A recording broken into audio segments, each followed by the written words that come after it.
Hello, everyone. Welcome. Happy Thirsty Thursday. Another edition of SipScouts.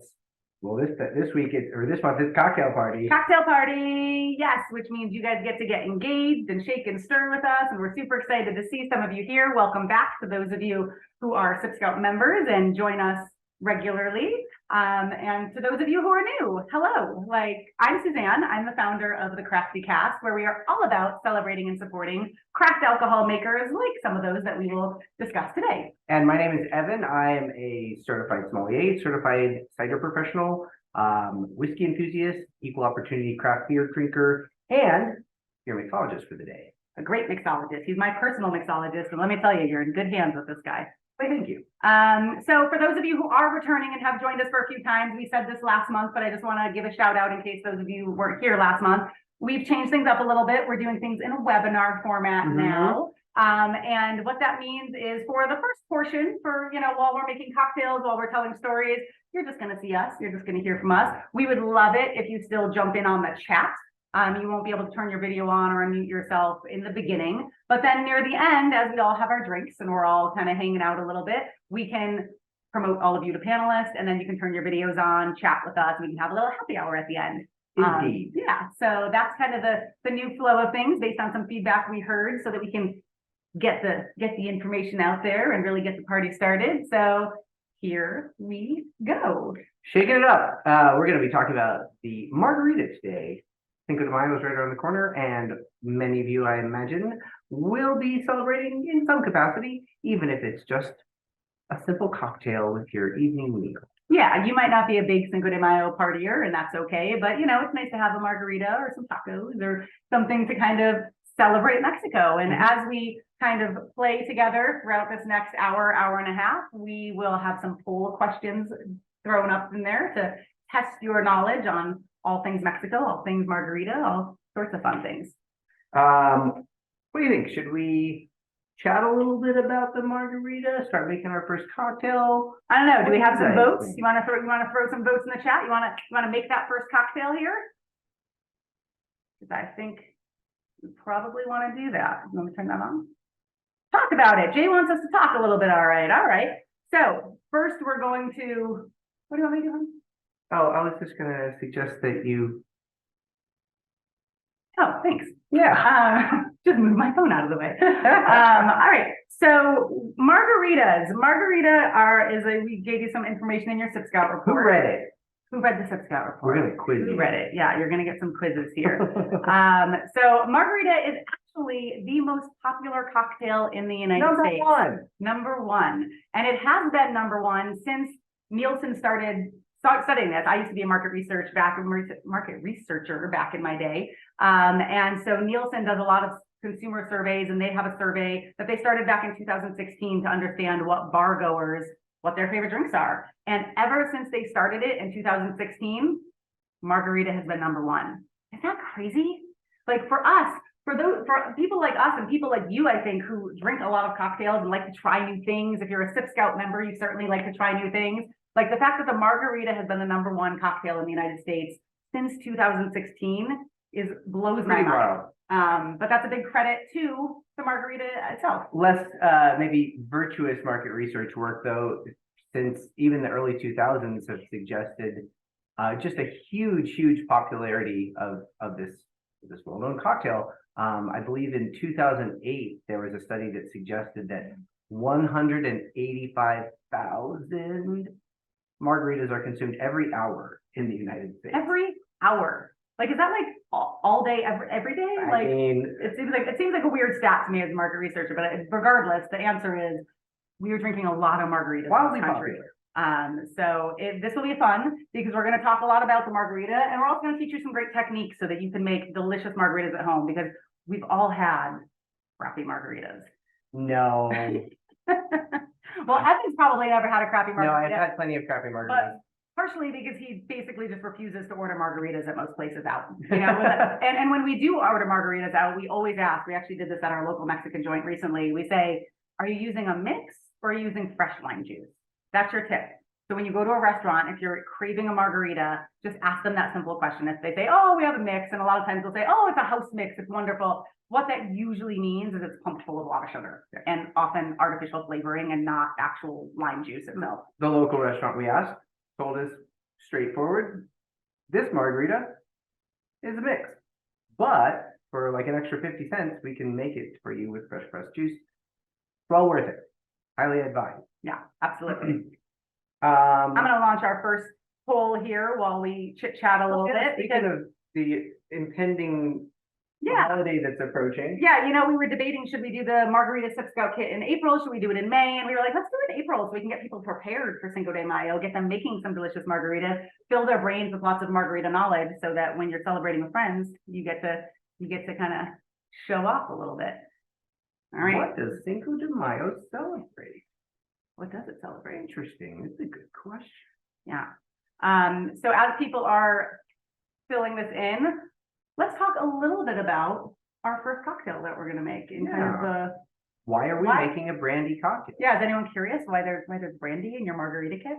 Kind of weird, right? Probably wondering why there's red wine in your margarita kit as well. Worthwhile, I guess. Again, if you read the report. Yeah. So our first cocktail is a cocktail called the Sidecar. And the Sidecar is kind of a derivation of another cocktail called a brandy crusta. And both of these are sour cocktails as far as like the families of cocktails that are out there. Give us a few other examples. Families of cocktails, what does that mean? So families of cocktails, if you're looking at something that is simply spiritus, for example, a Manhattan, all the ingredients in this are spirits and they blend together a little bit more seamlessly. You can simply stir them to incorporate the flavors and the elements.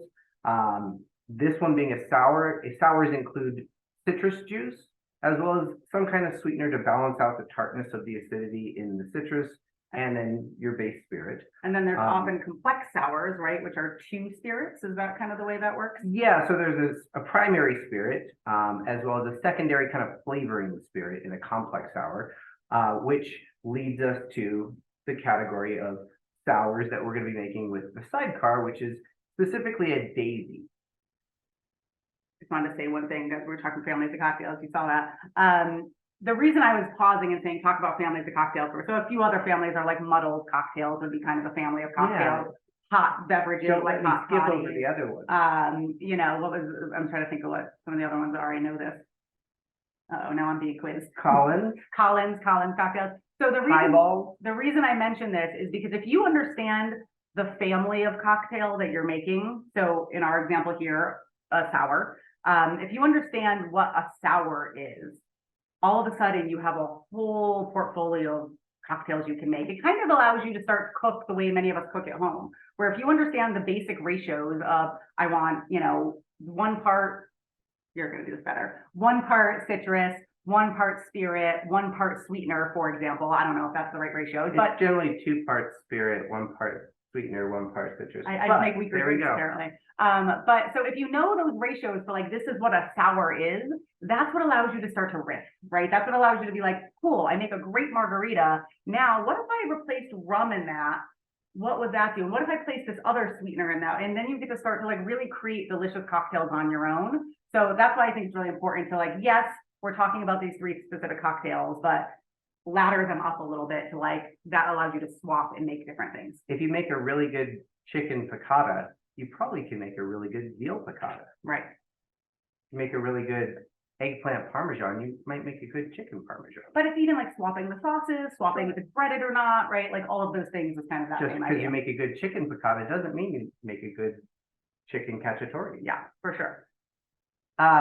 So the daisy is the overarching family that the Sidecar stems from. And the thing that distinguishes the daisy is that the secondary flavoring spirit is triple sec or Courvoisier, Cointreau, or any number of these orange flavored liqueurs that define kind of a daisy. Citrus mixed with the orange liqueur with your spirit of choice, in this case, brandy.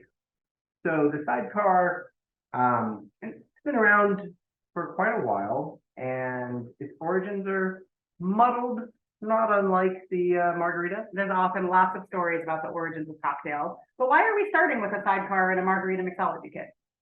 Well, many people believe that this is the cocktail that the margarita evolved from. Yeah.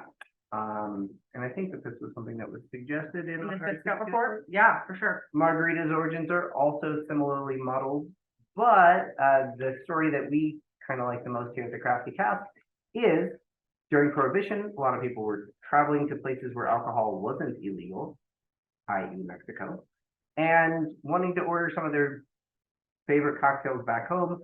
The Daisy was something that became prominent in the early 20th century, potentially in London, potentially in Paris, and made its way to the US before Prohibition. And then when Prohibition hit, people wanted to drink it and would travel to Mexico, where maybe brandy wasn't as readily available. Sure. I know that Mexico has a history of producing brandy, but comparatively, tequila was the spirit that you would see most frequently. Good guess, Jay. I was asking if anyone knows the Spanish word for daisy. So we're saying the sidecar is a type of daisy. That's the type of cocktail, kind of where the sidecar originates from. And so I was wondering if anyone knows what the word for daisy is. I feel like I know a couple of you in our attendee list, and I know you know Spanish. So I know you know this. But the word for daisy in Spanish is margarita. So that's kind of the daisy chain, if you will. The daisy chain that we follow. There are quite a few other stories of how the margarita came to be, and we can tell some of those later. But this one honestly just makes the most sense to us that, you know, this was a very popular cocktail in the US. And as people during Prohibition started to kind of travel south of the border to get their fix of booze, and, you know, the word daisy is margarita, and then we have a margarita, which has tequila, like it just kind of makes sense. So whether it's true or not, we kind of like this story. So hopefully you have a shaking vessel for all three of these cocktails, and sours in general. Shaking is vital. It's really, really important to be able to incorporate the spirit with the sugar, particularly that viscous simple syrup, and infuse the flavors of both of those together with the citrus to shake the heck out of it. So, and that's a question we get a lot. Like, when do I shake versus when do I stir? And we have some videos. Anytime there's citrus. Anytime there's That's citrus, right. you have to shake. That's one of the rules of thumb to follow. Yeah. Before we start shaking though, it's always important to prep your glassware before you start. So we've got this nice little coupe that we're going to be making our sidecar in. And while you were provided with some lemon juice, using a fresh lemon to kind of rim the glass, as I'm doing here, you can actually. Oh wait, let me spotlight. Oh, your camera's on. Let's see. Well, maybe if you tap that, it'll turn it back. We have a cocktail cam here. Let's see if maybe up at the top there. Oh, but you have to start your video first. I'll fix that. You keep doing what you're doing, and I'll fix that. Rimming this with something other than water, simple syrup or lemon juice is helpful. And you can use the lemon juice that's in your kit if you don't have a lemon on hand. And then pour that out on a plate and simply roll it around like that until you get a nice little rim. And one of the, so Evan was saying before that the sidecar comes from, we're going to give you this cocktail can here so you can kind of see what we're doing. So Evan was saying before that this comes from a cocktail called the Crusta, which is also a brandy or cognac-based cocktail. And the reason it was called Crusta is because it had this sugar crust on it. And I'm going to go grab the one from the freezer. I don't know if it will look any different. Yeah, you want to talk about that approach?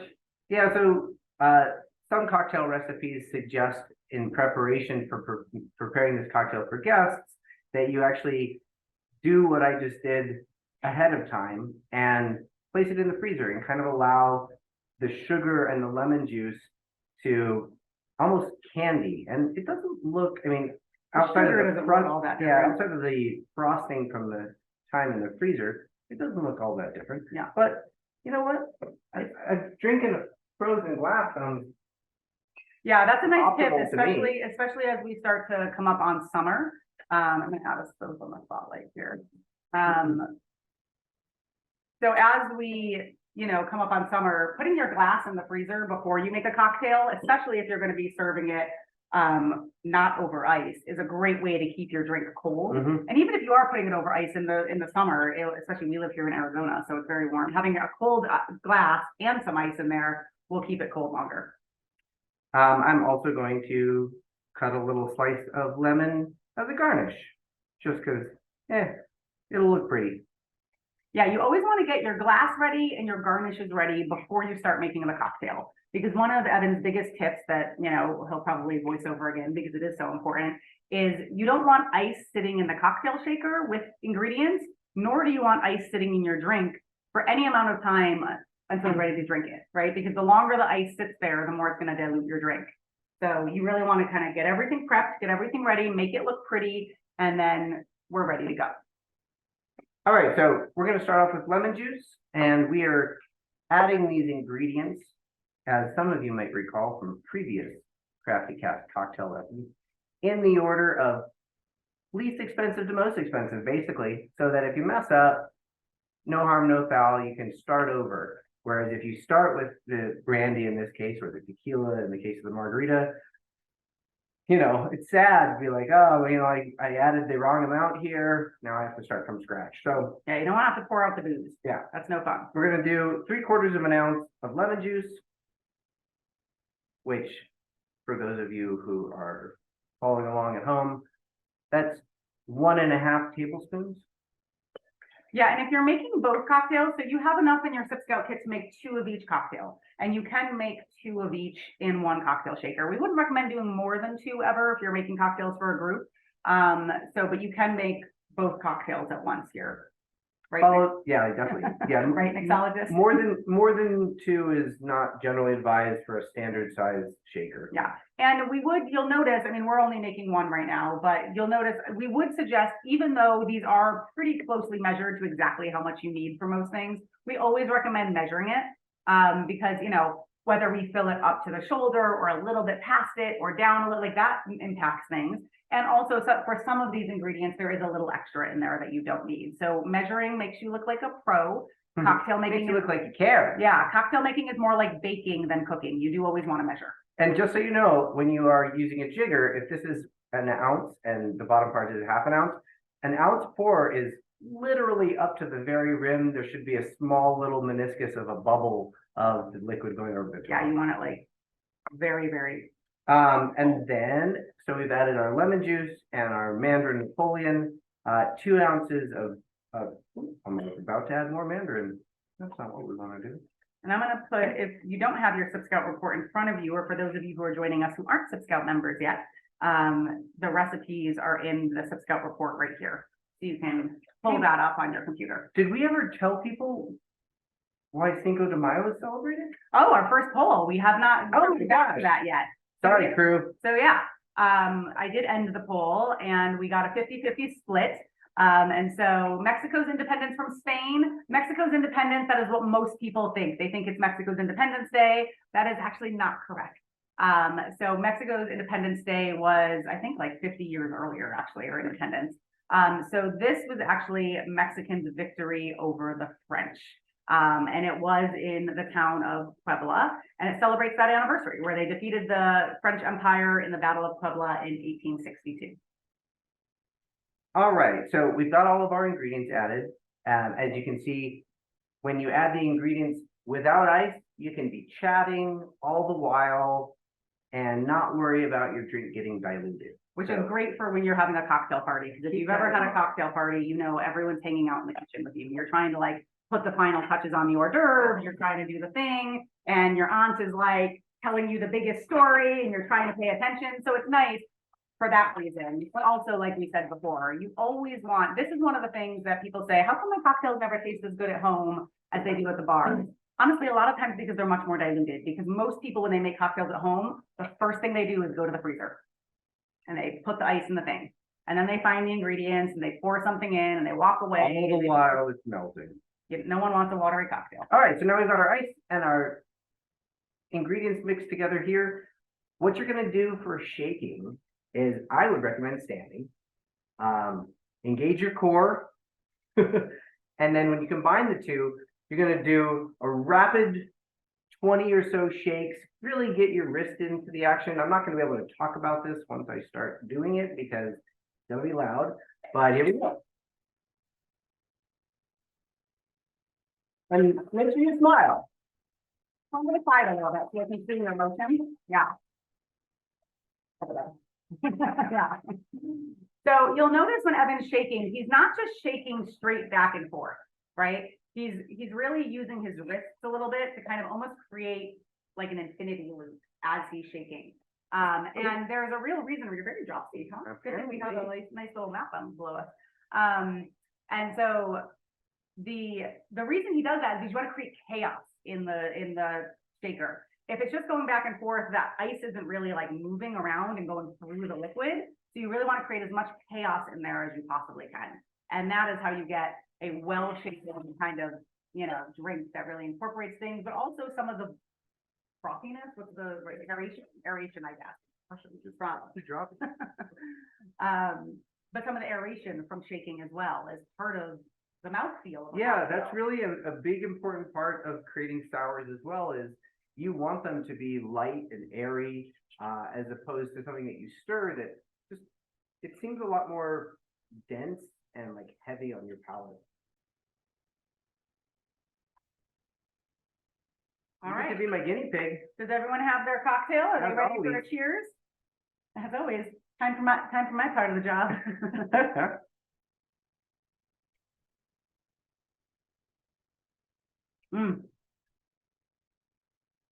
Yeah, that's delicious. It's interesting, before we started teaching Margarita Evolution classes, so we used to do this Evolution of the Margarita class a lot for corporate clients. This is one of our most popular ones. We actually have a few scheduled for Cinco de Mayo this year for our corporate clients. And I'd never had a sidecar before. When we first created this box, I don't even know if I'd ever heard of it. And so I really, yeah, it's like a whiskey sour, but a little different with that orange flavor in there and the sugared rim. It's quite lovely. For those of you who are following along at home, what do you think? Yeah, Sidecar's pretty good. It's a little on the sweet side, which certainly appeals to a significant percentage of the population, but I feel like when you're in the mood for something sweet, this is not overt. No, certainly not. Yeah. Yeah, it's really quite lovely. And it's interesting because when you think of it as the OG margarita, like where the margarita came from, you can taste some of those similarities, but at the same time, it tastes very different. Like it's not the refreshing summery necessarily. It's almost like a fall version of a margarita. Yeah. Which is lovely.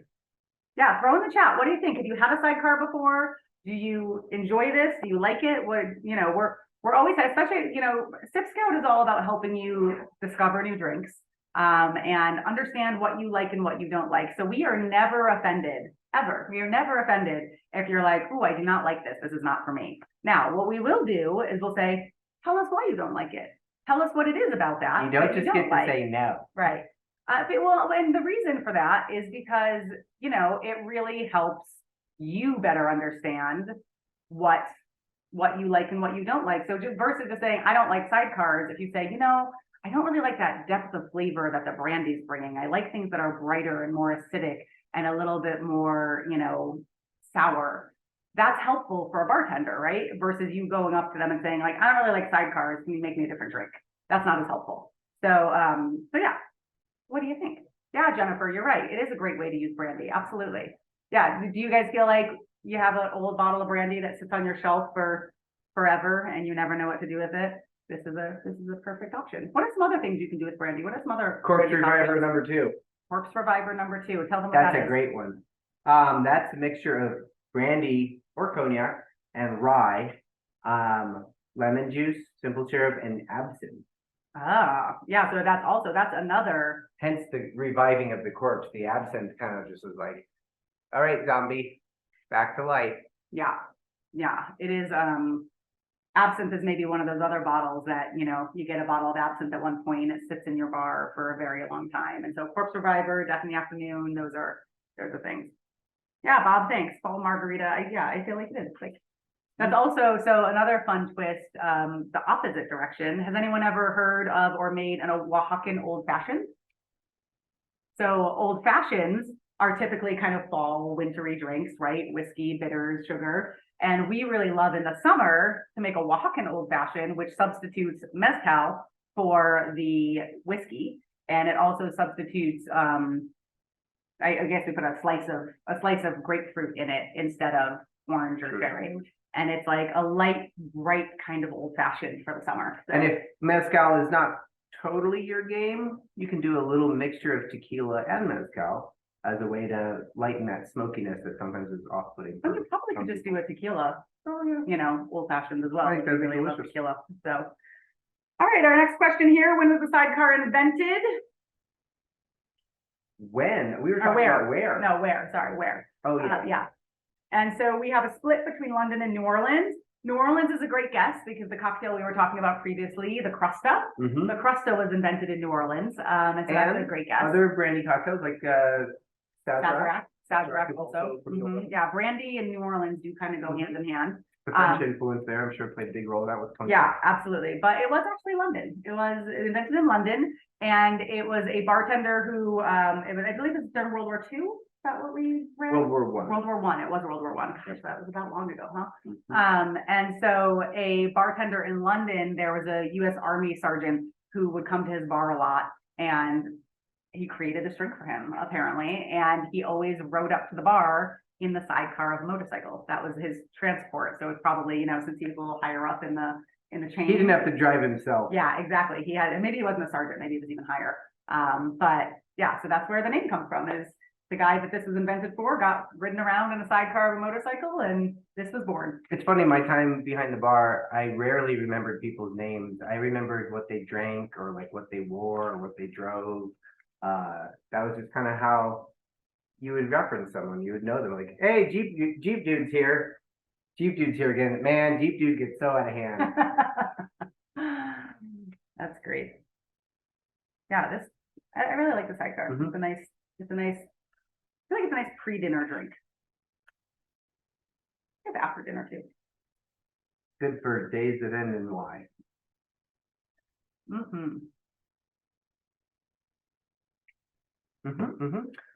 So, yes, the direction that we go in with prohibition and kind of the discovery for many people probably of tequila in Mexico as they were seeking libations abroad, and landing at the margarita is probably one of the most contentious origin stories in the alcohol world.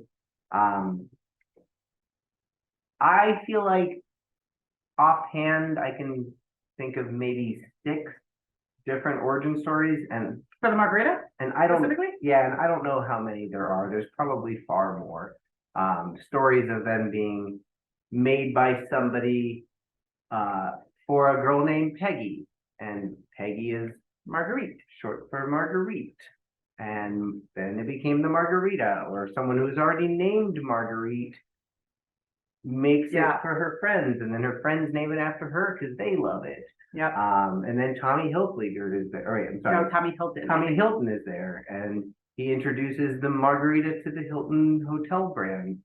Yeah, there's a lot of stories for where this came from. Everyone wants to claim responsibility for inventing the margarita. Most of them focus around Ensenada, Rosarito Beach. Right across the border, kind of. What's the one right across the border? Tijuana, thank you. The story of Margarita Samez introducing it to Tommy Hilton was in Acapulco.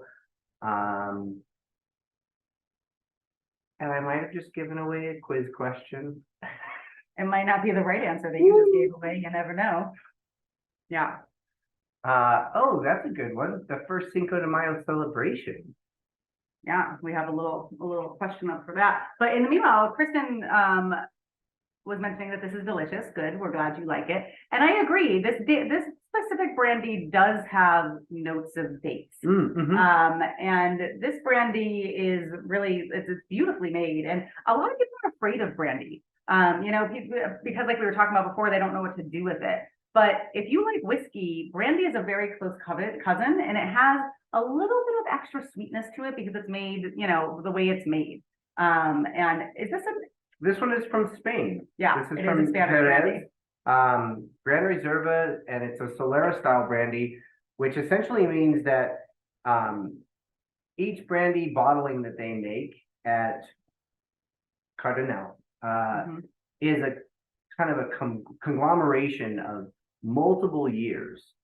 Basically, you can envision like I'm gonna say this makes sense. A cheerleading pyramid, right? So I was a cheerleader. That makes sense to me. So it's like a, you know, 1 on top, 2 below, 3 below, 4 below, and so it kind of, but it's barrels, and the very bottom barrels have the oldest stuff in them. But basically, they drain a little bit out from each layer and then top off from the top. And so over time, and they're not ever completely draining. They're always, it's almost like the mother when you're kind of making, you know, starter breads or things of that nature. And so they're always continuing to add new stuff to the top barrel. And then as they pull some out of the bottoms to bottle and sell, a little bit more gets added from the next layer, a little bit. And so it ends up being a blend of different aged years, of different, you know, age statements, essentially. And so I think that's probably where that date characteristic, I feel like, is maybe some of that, the notes coming from the older, more aged brandies that start to kind of crystallize almost and get that like kind of more rich. I mean, just color wise, if you take a look at this, the brandy is our other brand quite a comparison. You know, has a lot of depth of color to it. You don't see this color of brandy very often, terribly frequently. And now this is apple brandy, but this is 2 years in barrel. So that's the amount of color that, and so look at them side by side, brandy would have after 2 years. And keeping in mind that the distillate is clear in either case, whether it's apple brandy or grape brandy. So the amount of color that you get in 2 years is indicated by this one, but you can see a lot more color there simply because of the amount of time. So over the years, the taste profile changes, but also with the amount of time that it spends in oak. The flavors and the colors that are pulled from the oak barrel will continue to be leached out of there for every passing day, month, year. And then it will continue to evolve, of course, once it's been put into bottle, although maybe not to as great of a degree. We've got a really great speaking of brandy example of this coming up next month in 2 capacities. One with a tequila that's been in bottle since 2009.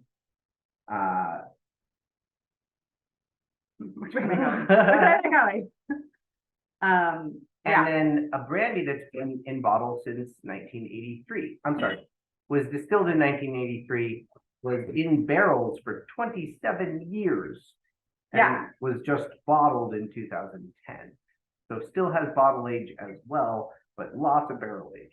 Yeah, so we'll do a little PSA while we're talking about this and finishing up our sidecar here. So next month's SipScout Kit is very exciting. I'm always excited. I'm excited about all of our kits. I have no favorite children, but I do kind of have a favorite.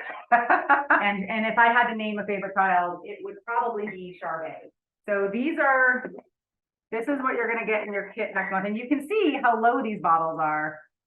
It's because we really like them. This one's not low because it's not open yet. Well, there's a second one that was open and it's gone, but secrets. But so this is everything that's going to be in your kit next month, plus 2 little Glencairns. So Charbay Distillery, full disclosure, is one of our oldest clients. They've supported the Crafty Cask and we have supported them for a very long time. But this has been my favorite whiskey for years. And I have been challenging people for years to say, find me another whiskey that replaces this in my decanter that I like better than this. And I haven't been able to find it yet. but they're celebrating their 40th anniversary, and they actually have 13 generations of distilling going all the way back to Yugoslavia, Serbia, and they have been distilling forever. They know what they're doing. They were the first people to do truly real whole fruit flavored vodka. Extracted flavors. So most flavored vodkas on the market are artificially delicious and kind of use it. They use whole Meyer lemons. They're extracting green tea for 120 days. And then, like Evan said, these two bottles. So this hasn't been on sale anywhere for over a decade. They made this once. And also, it's very rare for an American distiller to actually go down to Mexico, partner with a Mexican distiller, and make their own tequila down there to import back in the United States. Because that's the only way it can be called tequila is if it's made in Mexico. And so this is actually a tequila. It's not an agave spirit. It has actually, and so Marco made this, and 10 years it's been out of stock. He opened up his private reserve, like under his bed or in his closet, where he still has bottles of this, and sent them to us so we can package them and send them to you in your SipScout kit. It's incredible. Jay, to answer your question, this is going to be a much clearer example of what happens to a spirit as it ages in the bottle. Yeah. This one is a little bit harder to discern because it was aged for so long in barrels, 27 years, then aging in the bottle. But since this is an unadulterated, unaged spirit, at least with respect to barrel aging, 2009 to 2013, this has been in the bottle, mellowing, becoming more integrated, becoming smoother. And I feel that while it isn't demonstrative, it does change the qualities of a spirit with time. It just takes a lot of time comparatively. I've had the opportunity to try Bacardi white rum from the early 1970s when Ron Bacardi was still making it. This was maybe like 7 or 8 years ago, and it's incredible how much finesse and refinement a spirit like that has, even though it's a white spirit. You'll get to try it next month. Yeah, you're gonna love this. We digress. Let's talk more about tequila, because now we're on to the margarita. Yeah, for sure. But next month's kit is a super exciting one. So for those of you who are not SipScout members yet, if you're thinking about join before May 1st, because that's how you get this kit. Yeah, and if you know anyone that likes spirits. Next up, the classic margarita. So this is what all the fuss is about, with good reason. This is what everybody wanted to claim to fame to, from Tijuana to Rosarito Beach to Ensenada to Puerto Vallarta to Acapulco, maybe all the way around to Cancun. Somebody somewhere believes that they did it first. Nobody knows, and they were all drinking margaritas. And they're probably, yeah, exactly. And while we get ready to make our margarita, the first Cinco de Mayo celebration was held in California. It was in California. It was actually the year after. So 1862 was when the Battle of Puebla. And in 1863, the first celebration was actually in California. And part of that was because the U.S. was sending, guns and ammunition down to Mexico to help them fight. That doesn't sound like something that we would do. And so, they celebrated in California, but it didn't really take off until like the 40s, really, the 1940s is when it really started to take off. And that was primarily Cinco de Mayo started to take off because there was a lot more Mexican immigration, and the Mexican immigrants here, people wanted to celebrate their culture. And so it started to kind of pick up some steam and really become a holiday celebration. Yes, Bob, you're right. Why is the margarita the favorite? Because it's the best. It's delicious. It's an easy winner. Simple, easy. So what are we doing again first? We're preparing our glassware. And if you don't have a fresh lime, no worries. This is just added. We like to always show you the added bonus. We would love to send you fresh citrus honestly, we would love to send you fresh citrus insteed of just sending you the little vials of lemon juice and lime juice. It's hard to keep them fresh. Because it is mo better. And if you have superfluous amounts of citrus laying around at home, make these cocktails with it. Yeah, for sure. They deserve it. But you can see again, Evan's rimming the cocktail. You can do this with a little paper towel and the lime juice that's in your kit, or even a little water. You can technically do it. I think the stickiness of the citrus helps a little more so than water, though. Agreed. And it gives it a little bit of that lemony lime flavor too. So I'm gonna make a little citrus wheel for this one. Ta-da!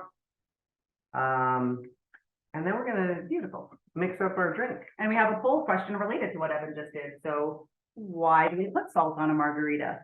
Well, hot diggity. I don't really like that wheel. I'm gonna make another one. Oh, Look, it's split Evan's a all the way little bit down of the a middle. perfectionist. And it's A also little bit. A little bit. And it's also a little thicker on one side, thinner on the other. I'm sure that bugs you too, you know. You eat with your eyes first. You drink with Yeah. your eyes first. All right, that's a little better. That's often another, you know, when people ask us, how come my cocktails at home never taste like the ones at bars? A lot of it is because we don't take the time and energy to do this, right? To actually kind of set up your garnishes and do everything you need to kind of do there. I don't know why your cocktail cam keeps turning off, but it's not my favorite thing. I'm gonna turn it back on. So this margarita recipe is kind of my standard. There's times and instances where my emotions cause me to change it. But for the most part, I feel like this is the best. There's a story I often relate to people about my growing up here in Arizona and the time I spent, you know, as a bartender in my 20s. And before that, as a teenager, visiting Mexico and, you know, experiencing Mexican food with family and friends. And there are two things that I feel like you are kind of judged on as an Arizonan, and it is your homemade salsa and your margarita. Not your guacamole? To a lesser degree, but okay. More so, no. Salsa, margarita, those are the things that are standard. Guacamole is a nice, you know, nice to have. Yeah. But salsa is always there. I feel like you just don't make salsa if you live in Arizona because there's so many good salsas. Why waste Mexican your time? restaurants here. I'm like, I'm not gonna make it better than them. So this recipe is a little different than maybe a lot of traditional margarita recipes because of the inclusion of lemon juice. And I feel like, it's a secret. I guess, yeah. I feel like the lemon juice inclusion just adds a little bit of another layer to it. I also use orange juice when making my guacamole. Again, layers. That sweetness is something that otherwise you don't really have in a traditional margarita. So we're gonna start with lime juice. We're gonna use a half an ounce of lime juice. Oh, I put this away. I don't know why I put this away. We're not done making drinks yet. Half an ounce of lime juice. Quarter of an ounce of lemon juice. Quarter of an ounce of simple syrup. And the reason that I use simple syrup instead of just using triple sec is because I don't want the orange to be overpowering. I really like Mandarin Napoleon, but it's also foolproof. It's not something that's diluted or It's higher proof than triple sec, yeah? Yeah. So Mandarin Napoleon is a 38% ABV, whereas most triple secs are 25, maybe 30. Tequila, you know, standard spirits are 40. So this is just barely dipping into the pure category instead of. And triple sec is sweeter than Mandarin Napoleon? Do you think? Or not necessarily? Yeah, because that's what takes up the extra Yeah. volume is simply more sugar. Yeah, for sure. And that's why we like using dry curacao, Mandarin Napoleon, things of that nature, because they have a little bit more of that orange forward complexity without so much of the sweetness. If like, we always suggest, and we probably haven't said this tonight and we should have, but give it a little taste. Like pour a tiny bit, you know. The Mandarin? Yeah, the Mandarin, the tequilas. Make sure to taste the tequilas before you put them in. See what the Azuñia tequila really tastes The brandy? like. The brandy as well. Yep. Yeah, it's always a good idea. You would never cook with ingredients that you don't know what they taste like, right? You would never just throw that into a pan. I mean, some people would. Maybe, but I wouldn't recommend it. Not advised. And the same thing with drinks. If you're making a cocktail and you've never had that spirit before, give it a taste. see what it tastes like, especially with things like gin, where the botanicals can really be very different, you know? So to recap, half an ounce of lime juice, quarter of an ounce of lemon juice, quarter of an ounce of simple syrup, half an ounce of the Mandarin Napoleon, and 2 ounces of the Azuñia Blanco tequila. In general, I prefer Blanco tequila for making margaritas because they do tend to have a bit more brightness. And I think that pairs very well with the brightness that you get from the citrus, which is part of the reason why I add the lemon juice in addition to the lime juice. Azuñia is a great little producer, all organic, and that's 100% something organic. Yeah. that you don't really see. Organic not only in the growing of the agave, but they don't use anything to adulter the product in the actual distillation process either. Old school, and that's something that you're seeing kind of go away in the production of tequila as it's become more and more popular. Yeah. Tequila's, it's a challenge to retain the identity of tequila with the demand that it has and the problem, for better or for worse.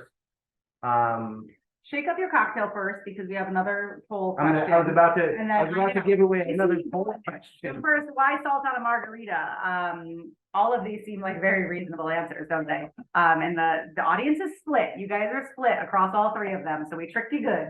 But the answer is to really bring out the sweet and sour flavor. So just like you use salt when you're seasoning with cooking, I mean, try it out, you know, only put salt on half of your rim and just try it without the salt and then try it with the salt. And I know a lot of people avoid the salt because they might be watching their sodium, things of that nature. It only needs a little bit of salt, just a little sprinkle of salt really brings out those sweet and sour flavors. So I didn't finish preparing my glassware. Oh, you didn't put your ice cube in. Also important. Did you all make your ice cube from your SipScout kit? Did you use your new ice mold to make a couple ice cubes? Do you like it? Did it make a beautiful ice cube for you? If you didn't, or if you did, go grab it out of the freezer because this is when you want to use it. Yeah, this is the cocktail you want to use your ice cube for. We always, you know, I think we always suggest, I mean, there are certain drinks where crushed ice and things of that nature are kind of nice, but you know, a large ice cube means it's going to melt slower. And so it's going to dilute your drink less. To chill it down, you Yeah. just want to keep it cold. Right. All right, I'll throw that other poll question up before you give it all away. Oh my gosh. Pitter patter.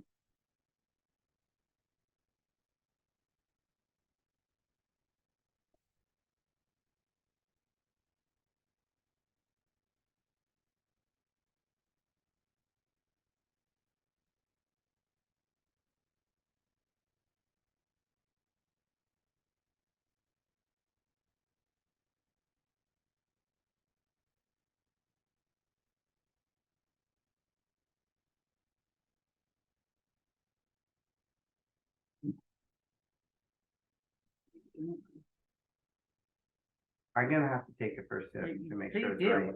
Please do.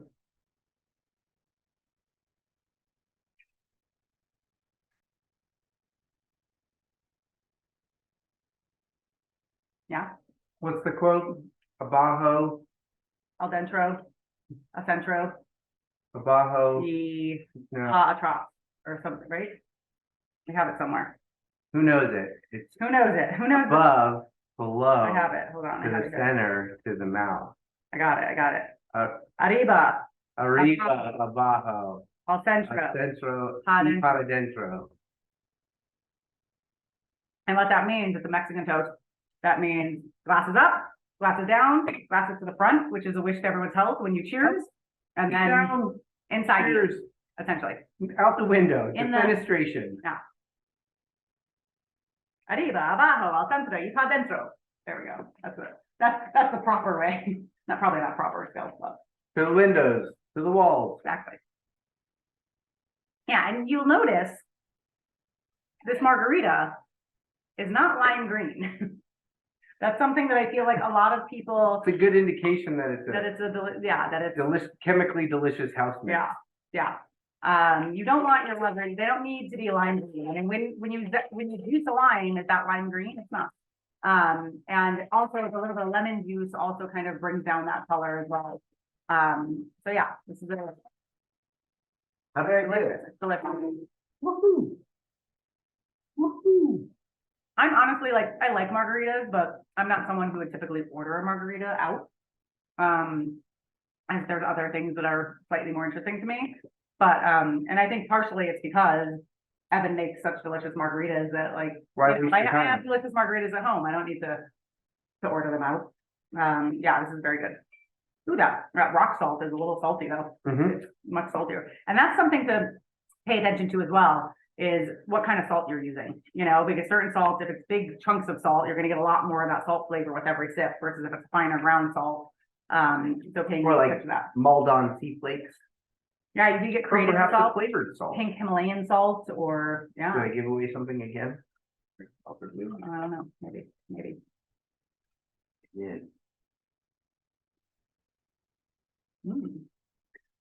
All right, we have everyone's voting the same way on this one. All right, so you guys know your stuff. You know, at the very least, it Takes a tequila while. plants take a while. for Takes a sure. while. The correct answer is actually 7 to 8 years for the lowest end of kind of tequila plant or agave plant maturity. So a lot of the ones that like Patron uses and things of that nature are kind of more on the 7-year end. Bro, But the different species, different types of agave, certainly there are some that take like 20 years to mature. some even 30. Yeah. So it really, and this is why Evan was mentioning before, it's so important. Like this industry is trying to grow because tequila has become so popular, but growing an industry where plants take that long to grow is incredibly challenging because you only have so much land you can dedicate to growing agave plants. How And much land? I don't know. I mean, How many places can you make tequila? how many places can you make tequila? But it is a really important challenge that fortunately more and more producers are talking about in the industry, and you know, basically kind of declaring their dedication to the way that they're growing things in a beneficial way to not only the industry but to the environment in general. Yeah. Mezcal and tequila is kind of one of the last vestiges of a spirit that can continue to be made in an artisanal way. And if regulation is created to keep it that way, it'll be maybe the last vestige of craft spirit that we can have. Yeah, I mean, if you're, you know, when you're out there buying craft spirits, we always encourage you to like check the back label, think about it a little bit, do a little research. But if you're only going to research one product before you buy it, make it be tequila. Because there is a lot of exploitation going on in the tequila industry where big brands are coming in and paying people pennies on the dollar and really just exploiting them for things that they've been doing in a very artful way for decades, even more in some instances. And so it's really important that as consumers, we are supporting the true artisans, the people who are growing organic plants, taking care of the land, making sure that they're not just like destroying this for the next generation of agave plants, the next generation of tequila drinkers, where we're kind of, you know. Yeah, don't you want your kids to be able to drink tequila? Yeah, it's and pretty your important. kids? Yes, I do. I believe in protecting it for my kids, but not my kids' kids. I don't think kids should be having sex. Jokey makes jokes a lot. All right, we have some votes in here. Highly recommend the documentary Agave, if anyone is interested in it. Oh. Chef's Table of Booze documentary. Oh, we haven't seen that, Kristen. Interesting. Chef's Table of Booze documentary is fun. There's a whiskey one we watched too, right? Oh no, there was a Prohibition one that we watched. Yeah, that was really did Ken Burns do that that was one? Ken Burns. Yeah, there's a Ken Burns Prohibition documentary that's also there's like a mini, there's like 4 sections to it, right? Before, during, and after. Yeah, that's also quite fascinating. We haven't watched that agave one. We'll have to check it out. That's There's cool. also a new show. If you've seen, what was the Italian one? Searching for Italy. Searching for Italy with Stanley Tucci. yes, Stanley Tucci. So if you've seen Searching for Italy, there's a new version of that called Searching for Mexico with Eva Longoria. Or is it Finding Mexico? Did they Maybe change it's the name Finding of it? Mexico. I don't know It why might they would be. have done that. And so it's going all through Mexico, and so far it's just focused on food, but The I'm first assuming one they'll is have, Yucatan, yeah, it's fun. Cochinita Pibil. I don't love Eva Longoria as the host. She's a little annoying and like clearly doesn't like know a lot about food, but you know, I didn't say it. I'm just, If anyone's watching, we could do it. If anyone's watching, do you want to hire us to do that show? it won't be food, it'll just be booze. Wouldn't you watch that show? Wouldn't that be a great show if we just traveled all around the world and told you about these cool booze finds? Even I'd if you watch that don't show. want to watch it, we still want to do that. All right, so where in Mexico can tequila be produced? So a lot of people voted for Jalisco. It is not, oh, we got a heart on the booze show. We like that. A lot of people voted for Jalisco. That is not surprising because I think for a very long time, that was the only place that tequila could be made, right? Pretty much every single tequila distillery is in Jalisco. Yeah. But the NOM designation for tequila production includes some municipalities in all 5 of these answers. So you guys all got it right. Yeah. Yeah, all these answers are right. We were a little tricksy on this one. Yeah.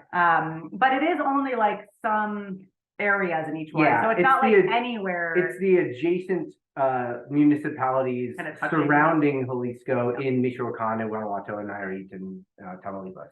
Yeah. But I believe that outside of Jalisco, the agave is just grown in those regions and it's pretty much all distilled in Jalisco. Yeah. Good job. Whoever voted for all of them. You know your tequila. Yeah, Chris, and Stanley Tucci is amazing in that series. That was Yeah, such he's a really fun. He's very heartwarming thing to have during the pandemic. for sure. I want to travel somewhere and eat food. With Stanley Tucci. Yeah. Yeah, for sure. Dun dun dun. This is a fun one. This one. This is a fun one. This is kind of, so we're talking about this as the evolution of the margarita. So we started with the Sidecar, which is kind of the origins of the margarita. Then we have the classic margarita, and now we're moving into kind of the modern twist on the margarita. And while we could have done a frozen mango margarita or something like that, you know us. We're not. Meh. That's not what we're gonna do. Meh. And so this is a really fun twist because it's almost like a hybrid between a margarita and a martini, in my mind. Yeah. And it has some fun techniques that we're gonna hear. A fun technique that we're gonna teach. Yeah, I'm excited about this one. It's called the Coralina. Speaking of frozen mango margaritas, Oh yeah, the first frozen margarita was inspired by a Slurpee machine. that's at like 7-Eleven Slurpee machines. Dallas restaurateur was like, I want to offer something frozen, but it takes too long to freeze it. But if I just have something continually freezing it, but if there's alcohol in it, it's not really going to freeze. And I think he tried to create his own way of making frozen margaritas at first, honestly, probably using like heavily crushed ice or something, like, sure. so he tried Shave it that, and yeah, blend it. he tried that first, but then bartenders were complaining that it took way too long to make. Customers were complaining that it melted way too quickly, and so it just like didn't take off. And then he went to a 7-Eleven and saw this Slurpee machine, and he was like, wait a minute, can't I just make that alcoholic? All right, so we're prepping our glass. Again, this is a mixture of salt, sugar, and hibiscus, as indicated by the label. Yes, this is hibiscus flour that's kind of ground up, mixed in with the salt and sugar, and it's lovely. Dip your finger in it and take a little taste. Quite nice. I'm gonna do that actually. Don't leave yourself out. And so he's rimming the glass again with a little bit of liquid or lemon juice. And get it on in there. And you can get creative. I like to, a lot of times, when I'm rimming glasses, maybe not a martini glass, but a glass like this, you can actually put the lemon kind of down halfway on the glass. And in that way, you can just do one side. You can kind of have the sugar all the way down on one side, and then you can kind of like enjoy it as you want to. And then you can have the other half of the glass completely blank. It's really nice too, because if it comes down like all the way to here, in order to get the salt, you really have to just like Lick the glass. It allows you, gives you permission to lick the glass while you're drinking. Remember, if you guys have any questions for us, if you want to talk about anything boozy, throw it in the chat. This webinar format's a little new for us too. We miss hearing your voices and seeing your faces. Yeah, chime in, peeps. Yeah.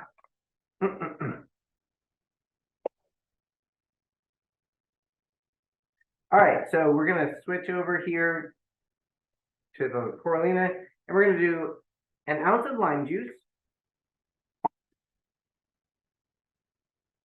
Something to note, just because I didn't earlier, when you're pouring, especially when you're pouring and measuring, which you always should, pour over the vessel that you're intending it to go in. That way, if you go a little, I just got a couple drops fall, it goes to the right place. Obviously, if you over pour and it's a lot of an over pour, you probably want to pour it out and start over, but. You might have to take a break from bartending. And then we're going to do a half an ounce of simple syrup.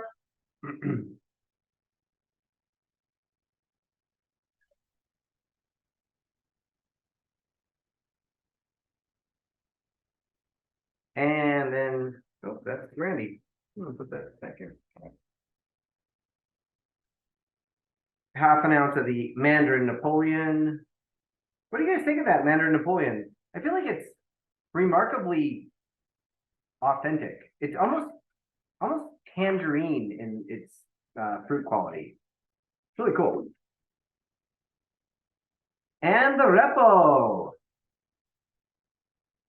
So reposado is Spanish for rested, and reposado tequilas are rested as opposed to aged because they only spend about at least 6 months, but Not much no longer more than that. than 2 I think it's years. Yeah, Otherwise, they become añejo or aged. yeah. Just And a kiss of oak. rested or reposado tequilas are a really nice intermediary between the bright, vibrant citrus characteristics of a Blanco and the really rich depth of character that you find in añejo tequilas. Añejo tequilas, a lot of them can be more closely ascribed and are more similar in characteristics to, well, that brandy that we had earlier or a whiskey. This one kind of straddles both lanes. So all of the ingredients listed there, with the exception of the wine, are going to be shaken.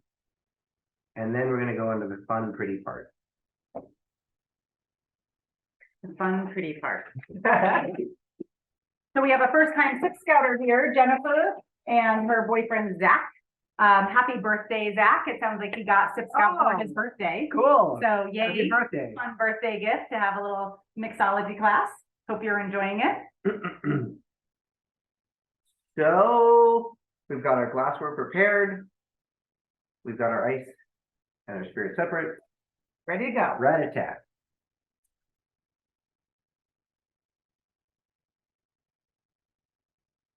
This is what you have to do, Jennifer. If he's shaking, you have to dance.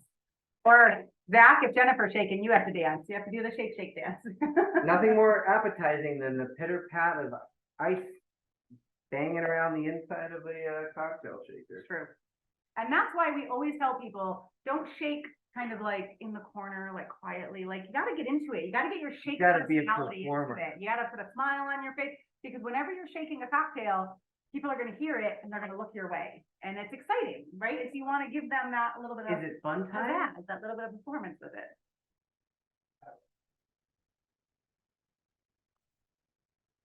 All right, so this is here, I'm going to spotlight just the cocktail cam for a second. Oh here. man, the pressure's on. Well, No, but it's okay if it doesn't Don't go mess through, up. because it's, actually, I'm gonna top this off a little bit more. all right. So this is called a float, what Evan's about to do. And it's essentially whenever you see a layered cocktail and you see 2 layers of different colors, this is kind of how you're going to do it. You can see he has the spoon, but the back of a spoon. Yeah, And you can just use a upside teaspoon. down. So you can use a teaspoon, that's fine. So upside down, you want it to get it to as close as possible to the drink. Because the closer you get it to the drink, the less it's going to fall and drop to the bottom. So you really want to get it close to the top of the liquid. And then you just slowly pour it in and just, you know, You don't need a ton, a little bit. And then you wait and it will start to separate. Not separating as much as I wanted to. I feel like maybe you poured a little more than you need to in there. Yeah, Okay, maybe so, that happened. yeah, you really just need, probably half of what's in there, maybe even a little less. Oh, good, Michael. I'm glad you like it. Looks like Michael's ahead of us a little bit. It's a very pretty cocktail and tasty too. Yeah, this is a really fun. All right, I'll allow it. It still looks pretty. Yeah, it's still layered. Sometimes if you pour a little less, it's just kind of like a nice stripe along the top there. But it also depends. Once you take a sip of it, you'll taste what the wine does to it. It brings some of that tannins into it. Great, beautiful, Michael. I'm glad. And those tannins really kind of bring down the sweetness, sourness, and it's just a really fun, complex background, I think. Or not background, complex flavor profile. Why, thank you. And it's quite beautiful. Isn't that beautiful? Yeah, I think you forgot that was enough wine for 2 cocktails instead of 1. Oh, that's right. Yeah. So normally you would have this a little bit, like more like half of that. Because you're using half. But that's okay. Most importantly, how does it taste? Yeah, I honestly love what the wine does to this drink. And so having more wine in there with the hibiscus is so lovely. And this is a really fun party trick. This is a really fun, like, before people come over, like floating it and handing them a drink that looks layered. And you can do this with anything really, right? What's the rule of thumb for layering? So when you're layering spirits or anything really, you're looking at a nerd thing. And it's the specific density. Generally, the more alcohol something has, the less dense it is. And so things that are lower in alcohol, am I reversing that? It's weird because there's elements that include sugar, which will make it more. Think of Guinness and cider. Well, that's the thing, is that Guinness is very low in And alcohol. cider is too, kind of, yeah. But you can find charts for the specific density of all sorts of things online. And if one is lighter than the other, it will float on it. I would think it's less because red wine is lower alcohol than spirits. But this isn't just spirits. Sure, that's true. But the way you do it is you make yourself a pre-cocktail, try yourself the night before, and you just try it and you figure out which thing to float, and then that's what you do. And if you want to get real creative, you can use one of these fun swizzle sticks and place it at the very bottom. Oh, it doesn't fit in the bottom of this guy. This is something that I learned relatively recently after years making cocktails. The spiral component on bar spoons is meant to allow you to place this all the way into the bottom of the drink. And since I don't think I can do it, no, it doesn't work that way either. Anyway, you can place that in the bottom of the drink and pour something against it. And it'll be a conduit and it'll bring something all the way to the bottom, which is really helpful when you're wanting to add carbonation to a drink. Because pouring it on the top, it'll just foam and float up to the top. But if you really want it to get underneath something and then bubble up through it, that's the way to go. Yeah, these are fun tricks. You can also make, so if you've ever made a whiskey sour, you can turn a whiskey sour into a New York sour by doing the exact same thing, doing a float of a little bit of red wine. And that's really fun because whiskey sours, there's the kind of orangish brown of the whiskey, and then there's the egg white that has the topping. And then you put the red wine in there, and the red wine goes right beneath the egg white. So it's this orange, red, and then white, and it's just super beautiful. Pretty. It's really beautiful and delicious because really what wine is doing is it's the tannins and that like kind of complexity of wine that's showing up in this. And I think the hibiscus pulls out a lot of the floral elements of the wine as well. Montepulciano di Abruzzo is a wine that has a lot of similar characteristics to Zinfandel. So it's like a lot of jammy fruit and a little spice. And the floral component that this adds to it with the hibiscus plus the citrus. I mean, the balance on this, I think, is fantastic. Yeah, it's really quite good. And even with more wine than maybe we intended to put in it, it's still really just delicious. Jay, good question. The hibiscus mix, you can make this. So you can get hibiscus flowers, usually at like bulk health stores, health food stores that have like the nuts and the seeds and like all that kind of stuff you can get. My local one is called Mount Hope. Yeah. But you can get hibiscus, you can probably buy hibiscus flowers on Amazon too, honestly. And then you just grind them up. You just grind them up, and it's equal parts hibiscus, salt, and sugar. So it's nice because, you know, the first drink we had was sugar rim, the second drink we have a salt rim, and then the third drink is a salt and sugar rim with a little hibiscus mixed into it. So it kind of progressively adds complexity to your rim, which is really fun. Oh, good, Bob. I'm glad you're enjoying it. Yeah, it's quite tasty. Oh, Jennifer, boba box wine. In a few minutes, we're gonna promote anyone who wants to be promoted. We'll just kind of, you know, I know some people probably have to jet and run, but we'll promote people to panelists. But I would love to hear about the boba box wine because we love box wine and we're always on the lookout for new box wines that are high quality and delicious. Caveat, we don't love all box wine. No, we do not. But box wine is an amazing trend that we really hope takes off and people start to change their perceptions about what box wine is. Because it's really quite fun to have kind of a tap, you know. Oh, Boda Box. Oh, I've heard of that too. Yeah, I have heard of Boda Box. Yeah, that's pretty well known. Yeah. Our last poll question here, largest margarita ever. No one guessed it because it is freaking ridiculous. 8,500 gallons. It took 300 hours and 60 people to prepare. And it was in a tank. What was it? Measuring 5 meters. 5 meters across, 3 meters tall, 17 feet from the ground to the top. 17 feet by 10 feet. Margarita. It was Flamingo Hotel? built to commemorate the opening of Margaritaville at the Flamingo Hotel and Casino in Las Vegas, California in 2011. Which Crazy. is weird because I feel like the Flamingo has been around forever. So how is it that, oh, it's the Margaritaville. Excuse you, Callie. Sorry, we've got this black furry creature that wanders around here and owns the place. That really doesn't like closed doors, and we had to close the door for lighting purposes. So, you know, cats. 8,500 gallons. Yeah, it's insane. That's absurd. What's another fun, weird? Oh, the world's most expensive margarita. Oh yeah, this is ridiculous. Shoot a number. Yeah, shoot a number in the chat. Throw a number in the chat. And actually, I'm going to promote people to panelists. You don't have to accept it if you don't want to be on video and you don't want to unmute yourself and talk. But I'm just going to start promoting people to panelists. So if you do want to, feel free to come on and join us and have a little chat with us now that we've made all of our cocktails. It's time for happy hour. But we won't take offense if none of you want to come on with us.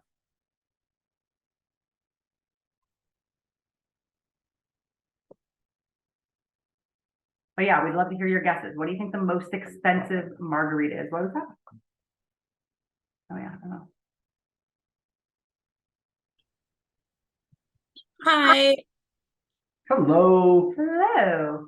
Good to see your face. What do you think the most expensive margarita is? How much would you say? How much would you spend on a margarita?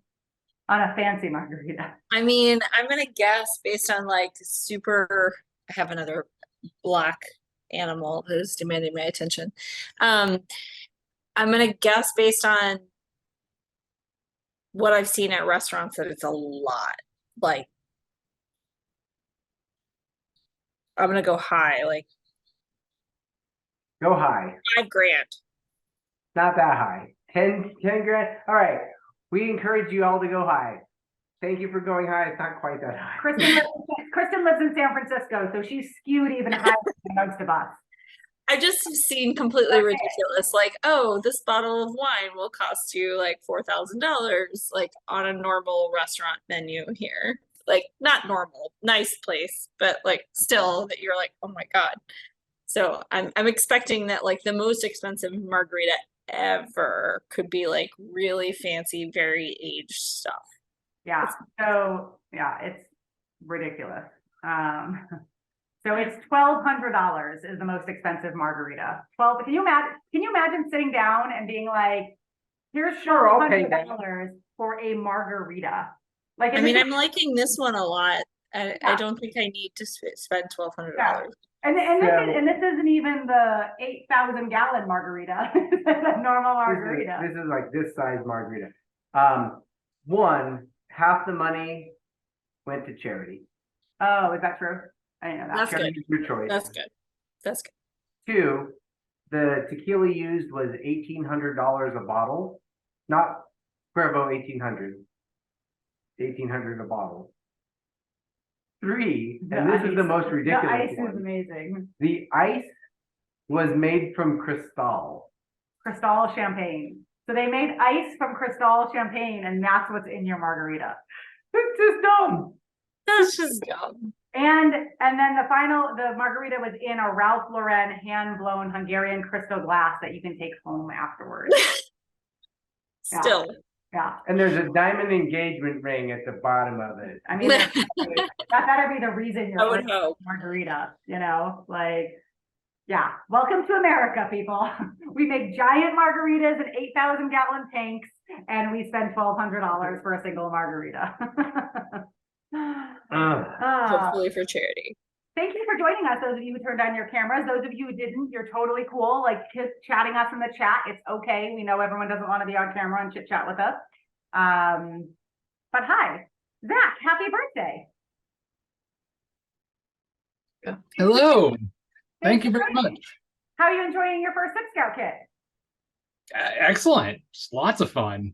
Excellent. Good to hear. Like the it. history and everything interspersed. Yeah. Cool. Yeah. We're all about this.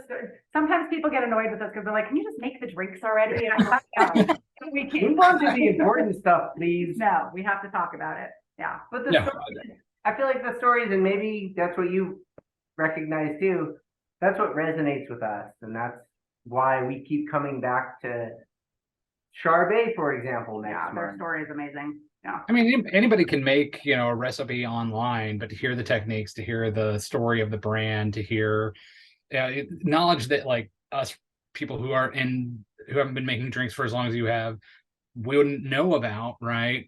That's really, really unique.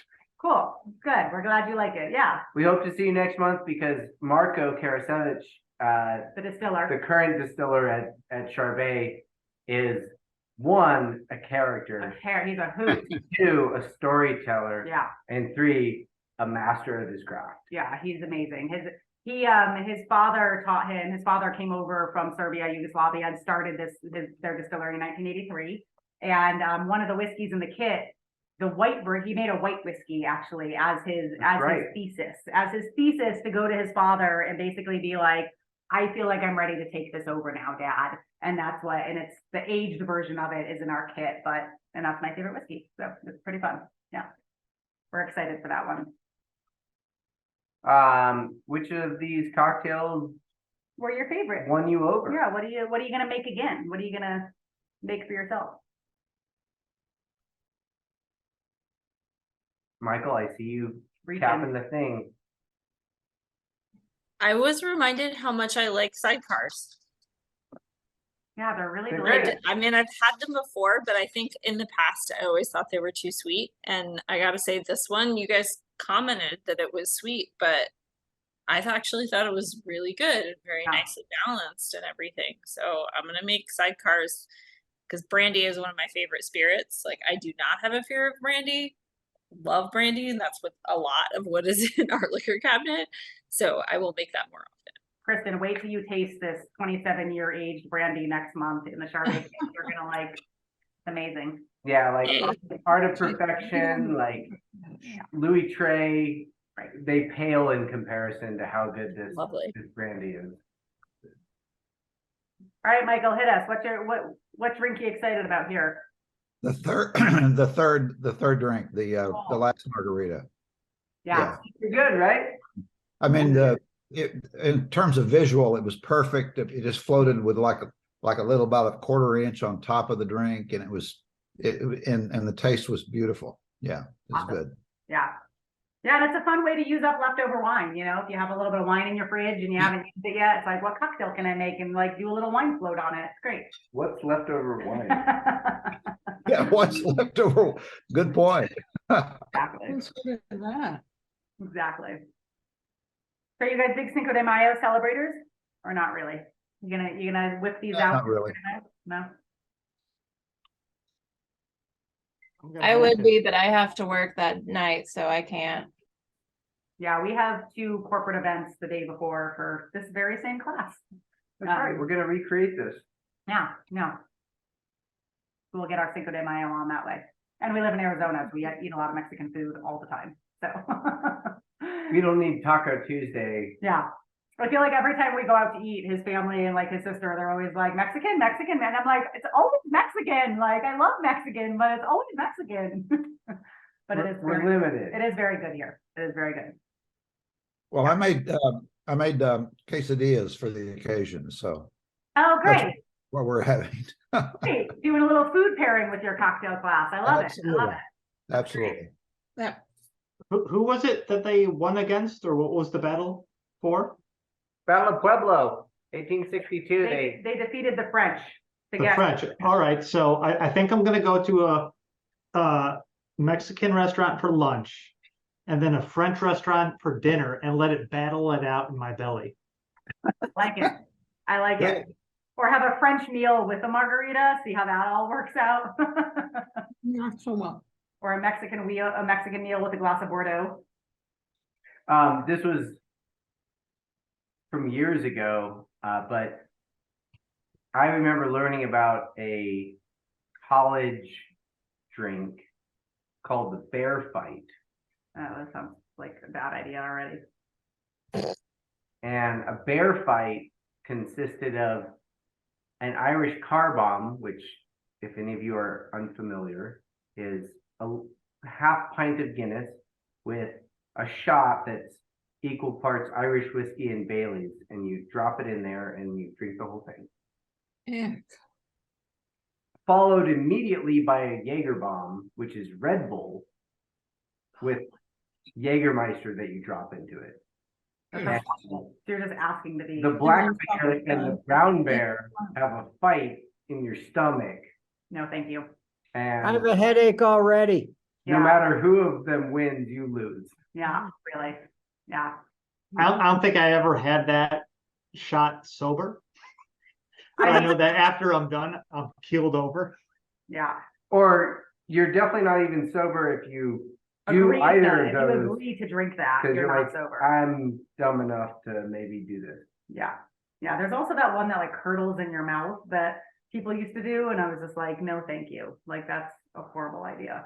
I don't know why people torture themselves, like, drink delicious things. You don't do that intentionally. Someone gives it to you. And you don't know what it is. Yeah. I see. You don't go order that. It's called a cement mixer, Uh-huh. and it's Rose's lime juice and Bailey's, and the acidity of the Rose's lime juice curdles the cream and the Bailey's in your mouth. Beanie went. No. Turns into like yogurt cheese curds. It's the worst. For those of you who are new to SipScout and new to the Crafty Cask, this is not what we are about. We are just reminiscing about awful decisions people made in college. We are about drinking for experience, not drinking for effect. Like, Right. I feel like this is the You might antithesis of delineate that. it. Yeah. This is the antithesis of like drink Yeah. because it tastes good Yeah. and revel in that. Cement Yeah. mixer is the opposite of because it tastes good. yeah, drinking to like get drunk, being like, I'm gonna drink this because it's gonna get me real drunk real fast. That is not what we are about, especially because we're drinking higher end craft alcohol that people have poured their hearts and souls into. So I don't want to shoot that. I want to like sip it and talk about it and have it 10 minutes after I poured it and see how it changes. And, you Reminisce. know, yeah, for sure. What's the most expensive cocktail that you think you've had, and was it worth it? Well, I'll tell you one expensive cocktail we just saw when we were in Vegas recently. I don't even remember what the cocktail was, but you could get any picture like out of your phone, screen printed on top of the egg white foam on the cocktail. We almost put the Crafty Cask logo Logo. on an egg white foam. And That- I was like, I don't know, can I justify expensing like a $40 like screen printed cocktail? Like, I don't know. Have you guys seen the menu yet? Yes. Have you guys all seen the menu, this movie? It was one of the Oscar I think it was nominees, right? nominated for something. Um, Who or what? It's so good. It's so good. But like they do that. They do Wait. like a screen printing of like, is it bread or I think so, something What That like, was it on a is. pita bread.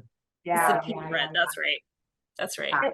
It looks scary to me, and we don't like scary movies. You know, I promise you, as somebody who doesn't like horror or doesn't like super scary stuff, it was It- really good. It's There's suspenseful. There's yeah, certain it's scenes suspense and you're there's like, tension. oh, that's a little hard, but And it's it's- also funny because it's completely absurd. Like you're just Yeah, The shock value is definitely tempered by the humor, where like it pulls you out of it and you're not like too invested in it because like it's Kind of funny ridiculous. enough that when the shock value occurs, you're like, well, this isn't real life. yeah. Anyway, It's worth, especially if you've dined at high-end restaurants, if you like know that scene even a little bit, it's like poking fun at it and like really kind of, it's good. It's good. But it is one of those movies that the entire time you're watching it, you're like, what the hell? Like, what is, like, what? Like, what? what the what? Yeah, I think if you're in this chat, you're willing to watch that movie and enjoy it for what it is. Probably. I think so. But I feel like that way about all of the Oscar nominees this year. Pretty much every Oscar movie I watched this year, the whole time I was watching it, I was like, I kind of what feel is like you this? feel like that about most of the last like 5 years worth Of Oscar movies. Yeah, I feel like people just make movies for the Oscars and they're just all like esoteric and like weird and I don't know, whatever. Jay, I tried Louis Trey. I remember when I was like 25. And Louis the 13th cognac, XO cognac, made by. We were working, we were putting things away. Is that? I don't. You And know, she was I'm not being able to recall the house that makes Louis the 13th. But it was $150 a dram. I didn't pay that, but I worked at a restaurant that served it, and I was like, if I'm going to sell this, I need to know what it tastes like, and convinced my manager to give me a taste. Smart move. Smart move. Did you say 150 a gram? Graham, A dram, so one Oh, point. dram. Oh, dram. Okay. Yeah. which is still ridiculous, but Oh yeah, I mean the bottle. I think that's what Pappy's goes for too, right? The bottle came in a leather box that was velvet lined with a like imprint shaped like the bottle. It was good.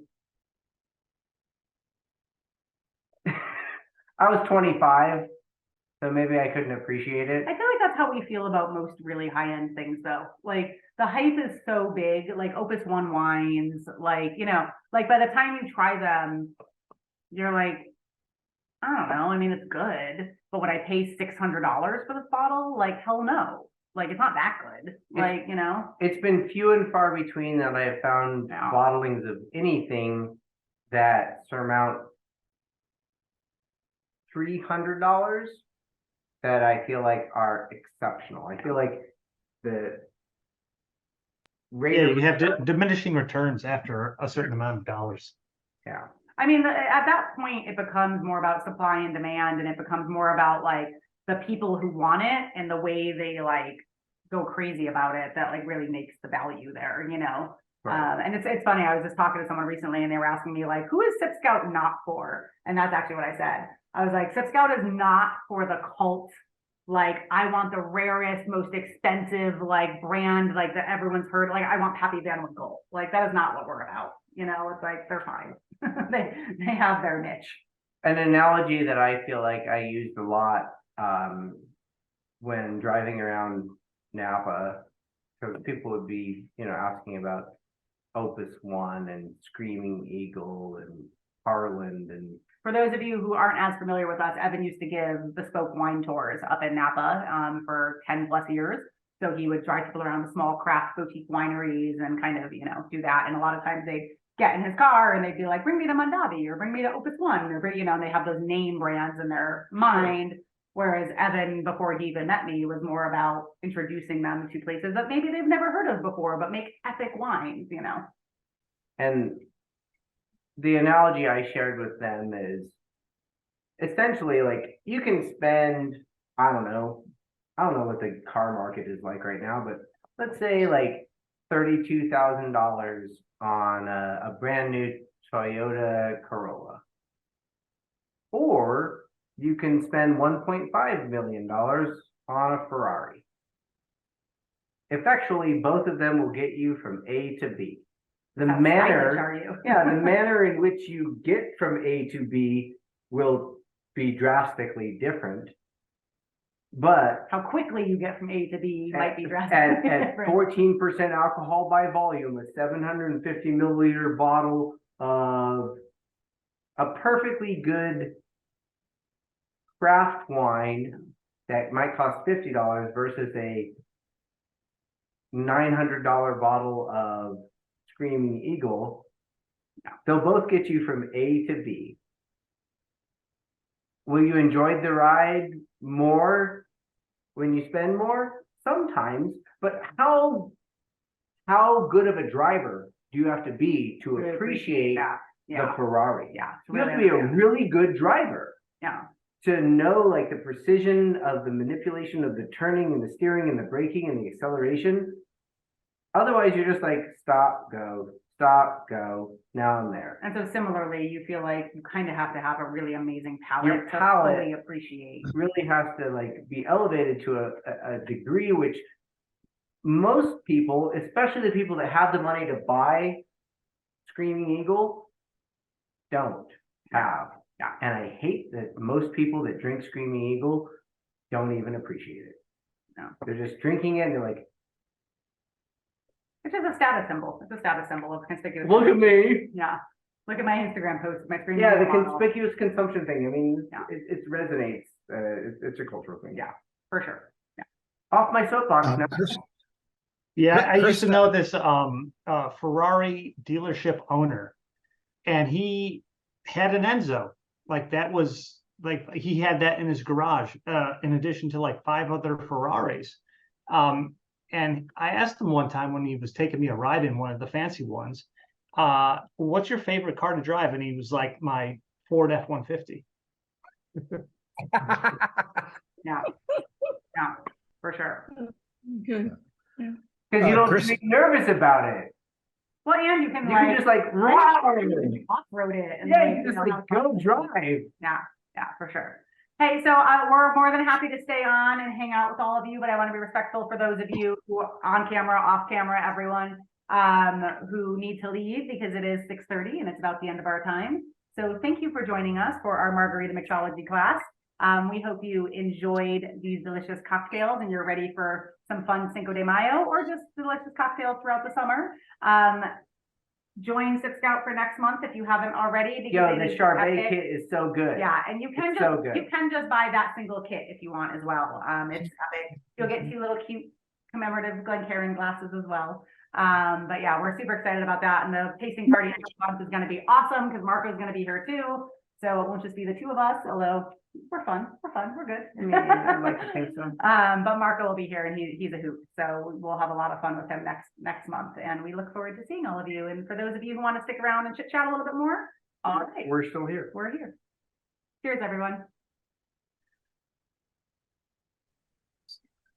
I feel like I said some controversial stuff Oh, that some of you might have had more comments on.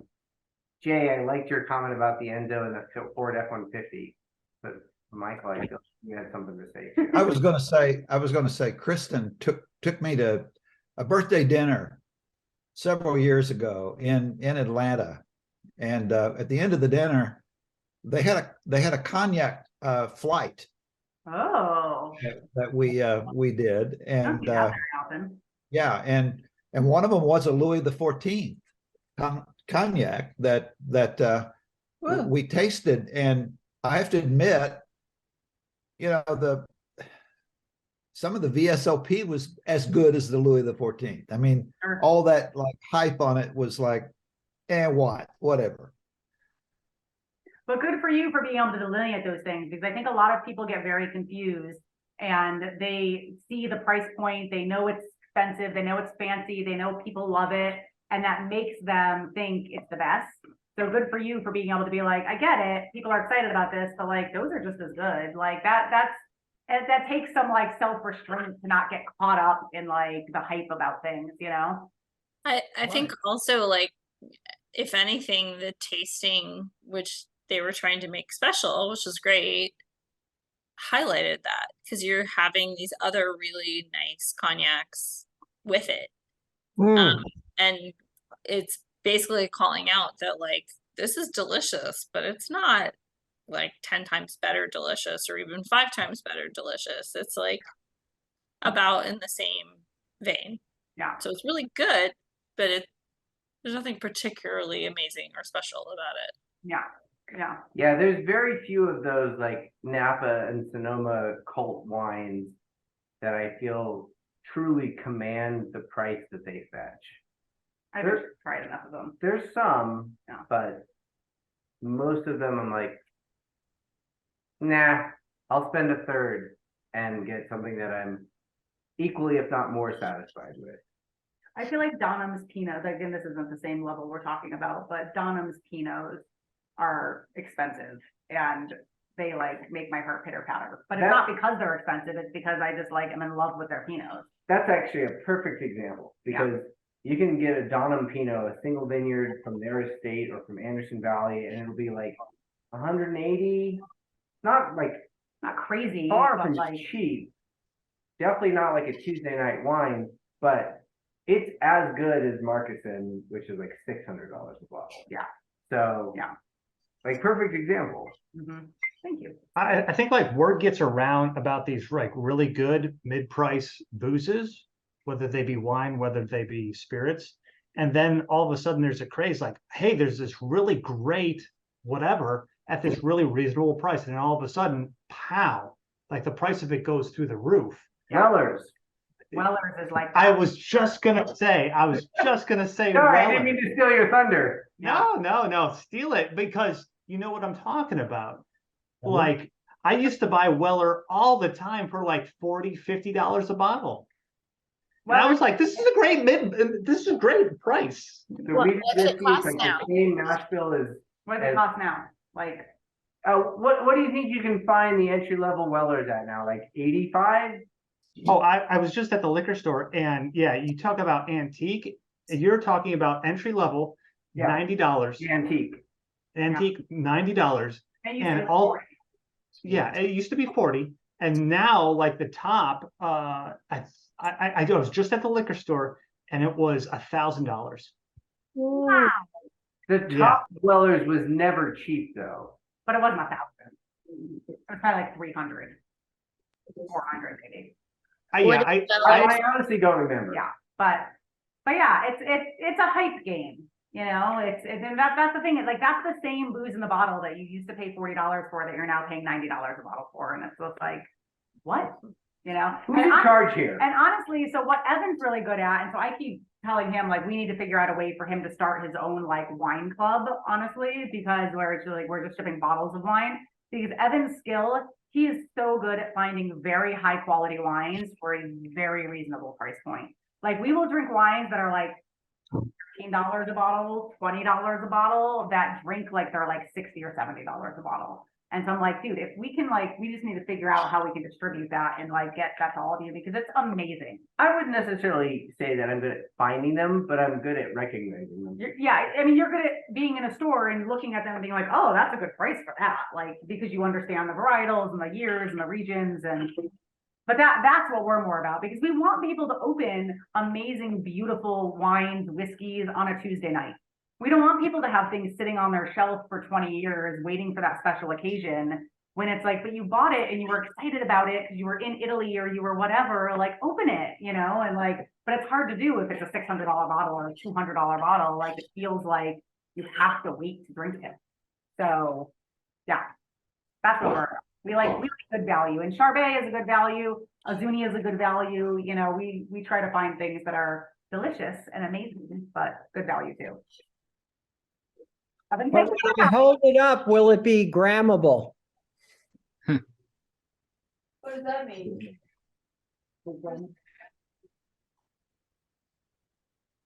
I've been only. You gotta market the exclusive wine club as like the wine curve or something, like being ahead of the wine curve Yeah. or something like that. Yeah. I've got a bottle of oh man, what is it? It's not Pappy, it's not Weller, it's not Blanton's. Oh geez. I've had this bottle for about 10 years now, and I bought it for $90 10 years ago.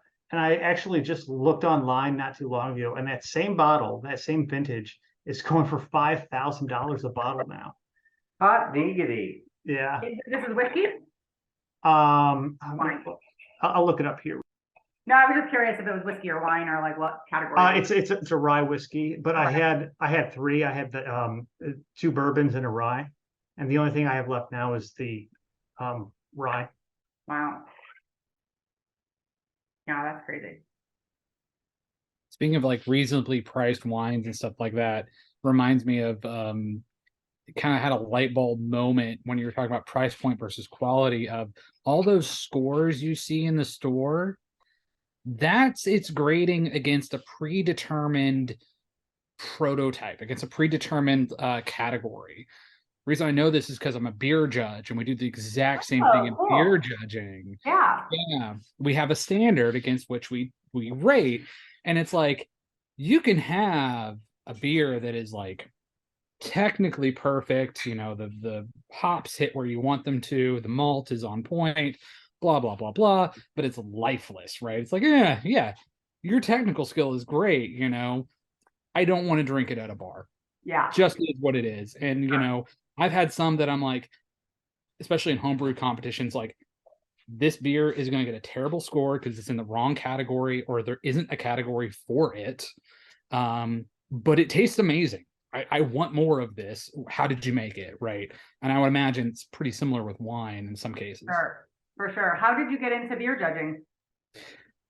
My dad, he was a beer judge and a beer brewer he started messing around in the 90s, back before, you know, craft beer was kind of a thing. And it was like, if you want anything other than American light lager, you got to make it yourself, buddy, because no one else is going to give it to you. Yeah. Yeah, cool. That's great. Yeah, we have some friends who are beer judges as well, and also homebrew. And it's an interesting kind of pastime to do that and to taste these beers. And Sidebar connected. The whiskey that Suzanne proclaimed to be her favorite whiskey from Charbay is also one that kind of defies a lot of categorization and is incredibly contentious among whiskey enthusiasts. And I feel like it's partially because they can't step outside themselves just a little bit and be like, is this delicious? Right. Regardless of whether or not it is aligned with like a mash bill that you know.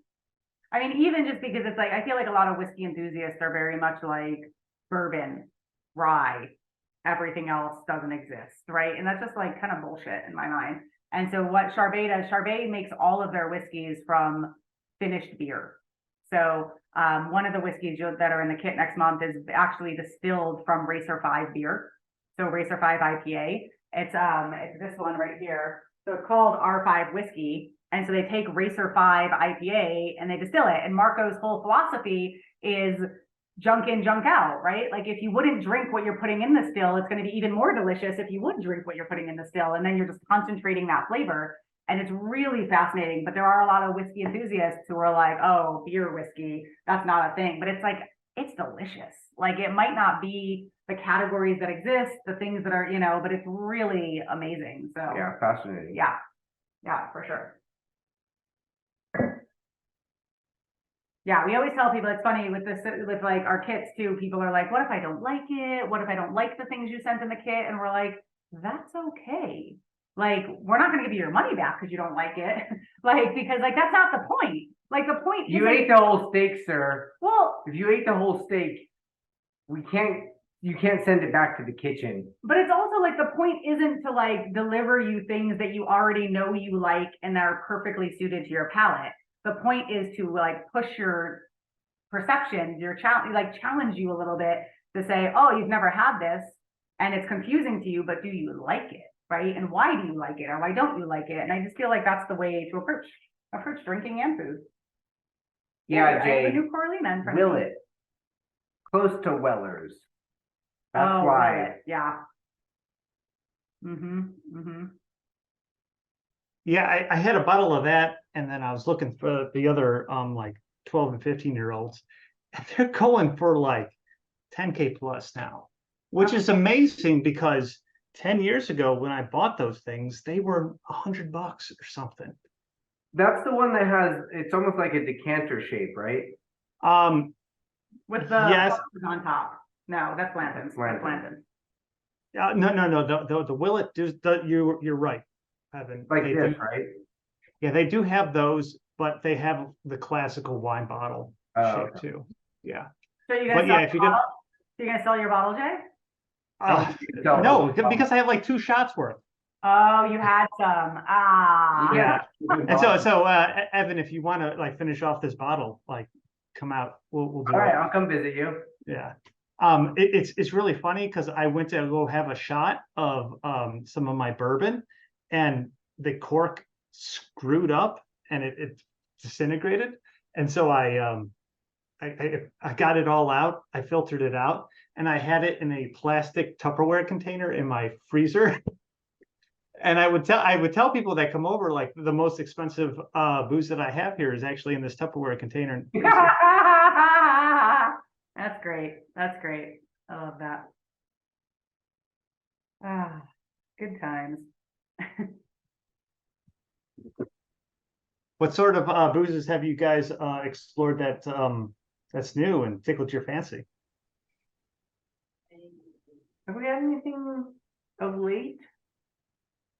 I've been getting, I feel like in the summer, I really get into like aperitivos and amaros, just like mix the soda water, kind of like that's kind of like my go-to summer cocktail is like Campari-like things. And so I've been exploring a lot of like craft in that world that are like the bitter, herbal, botanical kind of to mix with soda water. But other than that, I'm trying to think. The brewers down at Arizona Wilderness Brewing Company in Phoenix, Killer, who are all about like, weird foraging and like, let's make a brown ale, but let's put some cumin and turmeric in it. And then also let's forage some like wild mustard. Yeah. Anyway. Which can be really bad, honestly. Like we all know breweries. Lots of examples of that. So many examples of like this experimental brewing where like, it's just like, just make a straight beer that is awful. Like there's more awful examples, I think, than good, but Arizona Wilderness is like expert at it. Like everything they make is like, they have a pistachio milkshake stout that's like mind blowing. Like they do it well. Like they're one of the breweries that you walk in and you're like, what are the weird ones? And let me try those. And you don't only want 2 sips of it. You actually want like a whole beer of it. Yeah. But so I have a friend that works there and they sent him home with a little jar of chipotle. No, Mole infused Fernet. It sounds weird, right? It's that way. I'm going to show it. No, it is. So it doesn't just sound weird. It is weird, but it's also really freaking good. Yeah. But you saying that reminds me of the end of the menu where they talk about the offensive overtaste of the schmore. And when I think yes, 100%, where nothing about a s'more is actually good. And the single ingredient. And right? sometimes I'll eat a marshmallow, but I haven't eaten a s'more in like, I can't tell you how long. It's been at least a decade. That's not true. When we go camping, we make s'mores. I'll eat the marshmallow. No, I eat Are marshmallow. you telling me that I eat a s'more? I feel like you're always trying to convince me to eat the s'more, and I'm like, I just want a burnt marshmallow. That's all I want is a burnt marshmallow. Yeah, let's give up on the whole like charade of bringing graham crackers and crappy Hershey's. Anyway, do you guys have experienced my amazing version of a s'more, which is actually way better? Wait, that's true, but remind me what it is. So forget melting chocolate, especially Hershey's, which is just like wax, like Yeah. gross. No, don't want to do that. Nutella, just spread Nutella on it.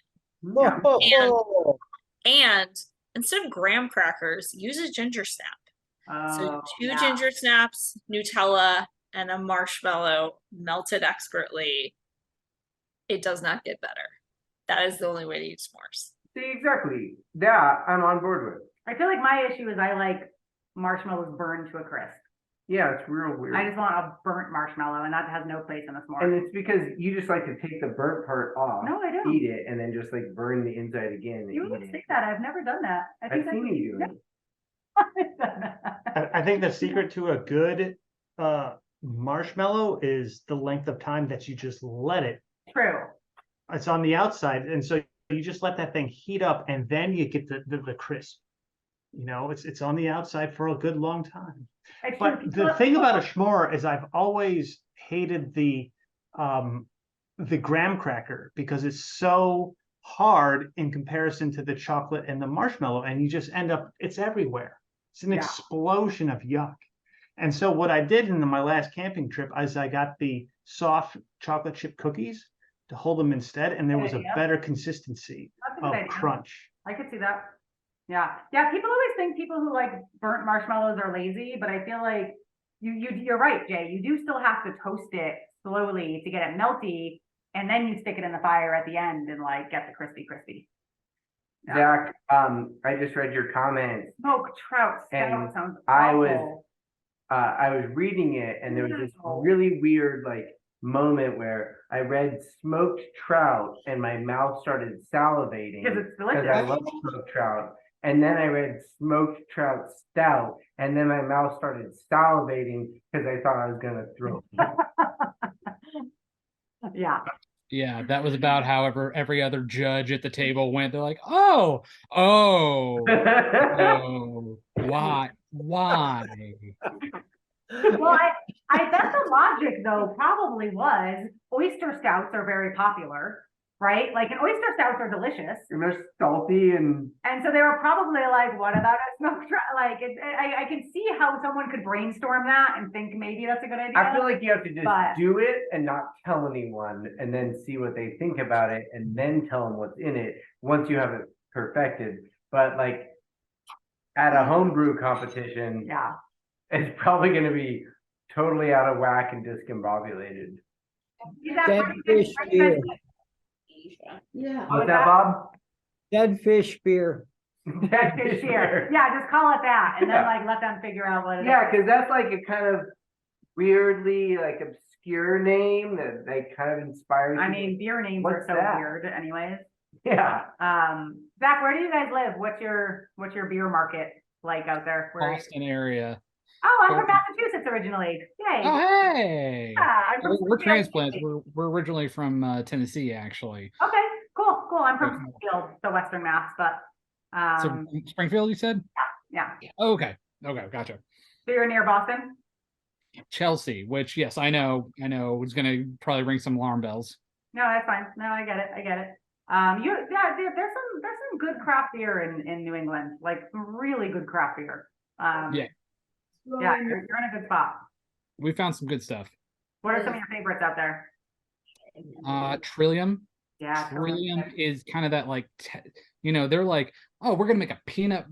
This isn't a real example, but we're gonna make like a peanut butter vanilla marshmallow stout, and you're like, that sounds like too much. Sounds like it's gonna be horrible, and then they're just But they like, do it well. nail it. Yeah, technically, It's not an unreal example, and it's actually kind of similar to the approach that Arizona Wilderness takes. Yeah, where it's they like, really do well. Wait a minute, what? Curry and peanut butter brown ale? Yeah, and then you're You're like, like, oh, that actually is really good. yeah. Have you guys gone for the like crazy? Speaking of the high end like cult following, have you done the treehouse journey yet? people keep talking about it, but like they're all always like assuming we've already done it. But honestly, I haven't heard anything from Treehouse themselves, so I'm kind of like, whatever. Yeah, it's one of those deals that they play the supply demand game. They act like they don't have enough, and so there's a line out the door, and people line up and wait. Like, because I actually went and toured their brewery and got like a backdoor kind of pass, and they just built a new brewery that has huge capacity. Like, there is no reason for anyone to have to wait in line for their beer anymore. Especially At in the all. middle of winter. Yeah, like I was there on the day and it was like snowing and people are out in line with their coolers and like they can only get like 2 12-packs. And I'm just like, I hate this fucking shit. Like, I'm sorry. Like, I hate it. I can't stand it. Like, Yeah. and their beer is good. Like, their beer is Tell good. us what you really think, Suzanne. It's stupid. It's stupid. It is dumb. Like It's- that kind of stuff it's disingenuous. I feel like it Well, it denigrates the craft beer, like, and it game a little bit. misaligns people with like actually like spending the time and energy to support the producers that are doing the things that Yeah. are right. Do And you don't get me know? wrong, their beer is delicious, but Do you know Knockabout? talk about in Cape Cod. I've, The I've Sorry. next heard, time of, you get I've down heard to of the them, but Cape, we go to don't. Knockabout. Their milkshake IPAs are lights out. Really, that's not two things I would put together, but I will take your Yeah. word for it. Yeah, it's good. And I don't even really like IPAs. Yeah, Oh. they're And just then- divisive. Yeah. Yeah, and then in Framingham, Jack's Abbey and Springdale are connected. They're great. So- They're great. The whole reason I came up here was for a job offer, and I had two from the same company. If I had taken the other one, my office was going to be literally across the street from Jack's Abbey. That would have been dangerous. It's probably for the better. Right. Yeah, exactly. Exactly. Thank you. Yeah, yeah. What was the one that was right on the border before you crossed into? We stopped there. There's fire pit. Oh, I'll think of it. I'll think of it. It's on the border of New Hampshire and yeah. In the Andover area, I used to work up there. No, it's actually in New Hampshire. It's near Hampton Beach. It's near where Patrick is from. I'll think of it. Oh, near the sea. Oh, I know what you're talking about. I could Muddy Dog? probably Muddy dog. Muddy Muddy dog. nose. Muddy nose. Muddy Nose. Oh my Nobody god. knows. Yes, heard of it. Haven't been there. Yeah. Oh my god. That was super good. And then Okay. what was the other one that was right just north of Boston proper as we were making our way up there that we stopped off in the parking lot? Oh, I can't remember that one. That was an obscure one. I thought those beers were really good too. Anyway, that was a new adventure going to New England, and she showed me the ropes. In the winter. I just would like to point out that I'm just finally made the final cocktail. And it did come out really perfect. Oh, beautiful. beautiful. Yeah, that's beautiful. That's exactly right. That's lovely. Yes. Hey, I wanted to Cheers. ask you about the final cocktail because as I drank it, the layer of red wine really stayed at the top as I drank it. Was there a like consistency difference that helped it rise to the top? Yeah, that's the whole like specific density of whatever it is. Like oil and water won't mix unless you emulsify them, and if you put them in the right order on top of each other, They'll they stay will separated. sit on top of one another. The same way Guinness will sit on top of Harp indefinitely. Yeah. Pretty delicious. Science nerd. We accidentally mixed the red wine and My bad. because we Yeah. alternated making cocktails and then because I used to be a bartender and so I was like, no, this is not how you do it. You layer it. You do the thing with the spoon and the but we used some Voda box came through for us. So I was just like, this is how you do it. What do you guys think about a box? How's their wine? What do you think? We haven't tried it. It's more for me because I'm a nurse and so I drink like I can't drink a whole bottle of wine in the like amount of time you need to drink wine because my Sure. schedule is all over the place. So I like Voda box because you can have it for like a month essentially, and I drink it at all different Yeah. times of day, whether it's like I get off a day shift, or I come home and like drink it at 8 o'clock in the morning before I go to bed. And 100%. Yeah, great. it's really great because I feel like too, they really focus on the environmental standpoint of like Yeah. they try to use as little plastic as possible too. So Yeah, boxed wine gets a bad rap, and it's partially because boxed wine originally got adopted like way back when by low quality brands, honestly. Like it was very low quality, and they were doing it more for cost savings purposes than for like anything else. Because glass is expensive. Right. And so these low quality brands that were only like $8 a bottle or something anyway, then put themselves in boxes. And so then boxed wine as a category got a really bad reputation as being just like crap wine. And there's better wines now, but I think Boda being one of them. We haven't tried it, but we've heard good things about it, that they're putting higher quality wine in boxed wine. But then the rub of that is people expect boxed wine to be like $15 for a box. But if it's a higher quality wine, it's going to be like $30 or $40 for a box, but that's like 2 bottles, 3 bottles. Or even, you know, and I mean, most boxes are 3 liters, which is 4 bottles of wine. yeah. And so for like the premium category, which is, I think $12 a bottle and up is the premium quality, like tier of like governmental, whatever. So people have a hard time justifying spending $40 or $50 on a box of wine because they think it's craft wine because it used to be craft wine. So there's this really vicious cycle that's like holding boxed wine back, when in reality, it's amazing for the environment. It cuts costs, so it makes wine a little bit cheaper for consumers. And like you're saying, it allows you to basically have like a tap at home in your fridge, House which wine. is awesome. Like, Yeah, that's what I really enjoy about it, is that, yeah, you know, like we live closer to the city, and so there's all these little, it's not like New York where there's like bodegas, but essentially it's like corner stores or whatever, like the Packy. The Packy. On like corners where like I think I walked from our apartment up a block and like 2 blocks over in like a blizzard to just get a bottle of champagne because it was snowing. But that's what I really enjoy about the boxed wine, is that I can just go get it, and then I have, like you said, it's like I have wine on tap, essentially. And I mean, that's the goal. What blew my mind is I had a friend one time who was an aspiring sommelier tell me, like, yeah, that's the best way to package wine. And I'm like, what are you talking about? And she said, yeah, it's like, well, you know, here's the first thing. Cork, the reason why they have you smell it is because it could be infected. When you have a synthetic cork, you don't have that problem. And we've had that before. We've had that before. We've had to send back a bottle. It's rare, but it happens. And then, then the other problem is oxygen. Well, how do you get rid of that? A bag. Yep. So it turns out to be the best way to do it. Yeah, honestly, Frankly, so I just, go ahead. I was going to say, like, frankly, the vast majority of wine that is produced worldwide is meant to be consumed pretty much upon release. Yeah, it's not meant to. Like 5% of wine has the capability of aging gracefully for more than 5 years, and maybe like 2% for longer than that. And at that, within that like age constriction, the packaging that it's in bears no impact on what the quality of the product is going to be impacted by what it's packaged in. And so something that is lightweight, I mean, I don't know, like this is kind of a slightly off topic, but a bottle of San Pellegrino from Italy, a liter bottle of San Pellegrino costs about 5 ounces of crude oil just to be shipped to the United States. Yeah. Because of the weight. Because of the glass.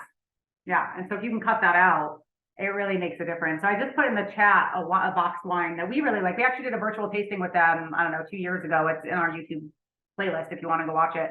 But Unit. And so they're one of the winemakers who like Evan looks at the vineyards they're using, like what grapes they're getting. And it is like a high quality, like delicious wine. It's not in your grocery store, but they will ship it to you. But it's like, it's $56 for a box of wine, you know, but it's like 2 bottles worth of wine. And $56 for a box of wine is a little bit more than people are used to spending. Yeah. But it's the amazing. quality is very much there. Yeah. And what we liked about it, so it's funny because, you know, Evan being a sommelier and wine tours, like we have an amazing selection of wine. But when we had Unit in our house, when we were testing it for this event, that's all we drank for like 2 or 3 weeks, because we were like, you want white wine or red wine? What do you want? Because they were both House open and white, you could just do house it. And red. it just felt like we had house white and house red on tap all the And time. they were both delicious. And they were delicious. Really And high so we quality. completely ignored all of our other wine and we were like, this is great to have like a house tap. We should get some more of that. Yeah, we should. For the summer, especially like the white, having it in the fridge. Yeah. Cool. We'll have to check out Boda Box too, because I have heard good things about them. Mhm. No. All right, friends, we could stay here and chat with you all night. This is always, this is our, our blessing and our flaw but we should I gotta probably go eat make some dinner. Yeah, we should probably go eat some dinner and organize ourselves a little bit. And you guys probably should too. You guys are on the East Coast. Michael, I think you're on the East Coast as well. So late for you. Thank you for joining us. I hope you had a good time and I hope we see you all next week or next month for the epic. It's gonna be awesome. Yeah, it's gonna be so good. Please join next month because it's gonna be awesome. Marco's so fun. Awesome. Thank you. And this stuff. Bye, thanks. Thank Bye, you so guys. much. Thank you. Have a great night. See you guys.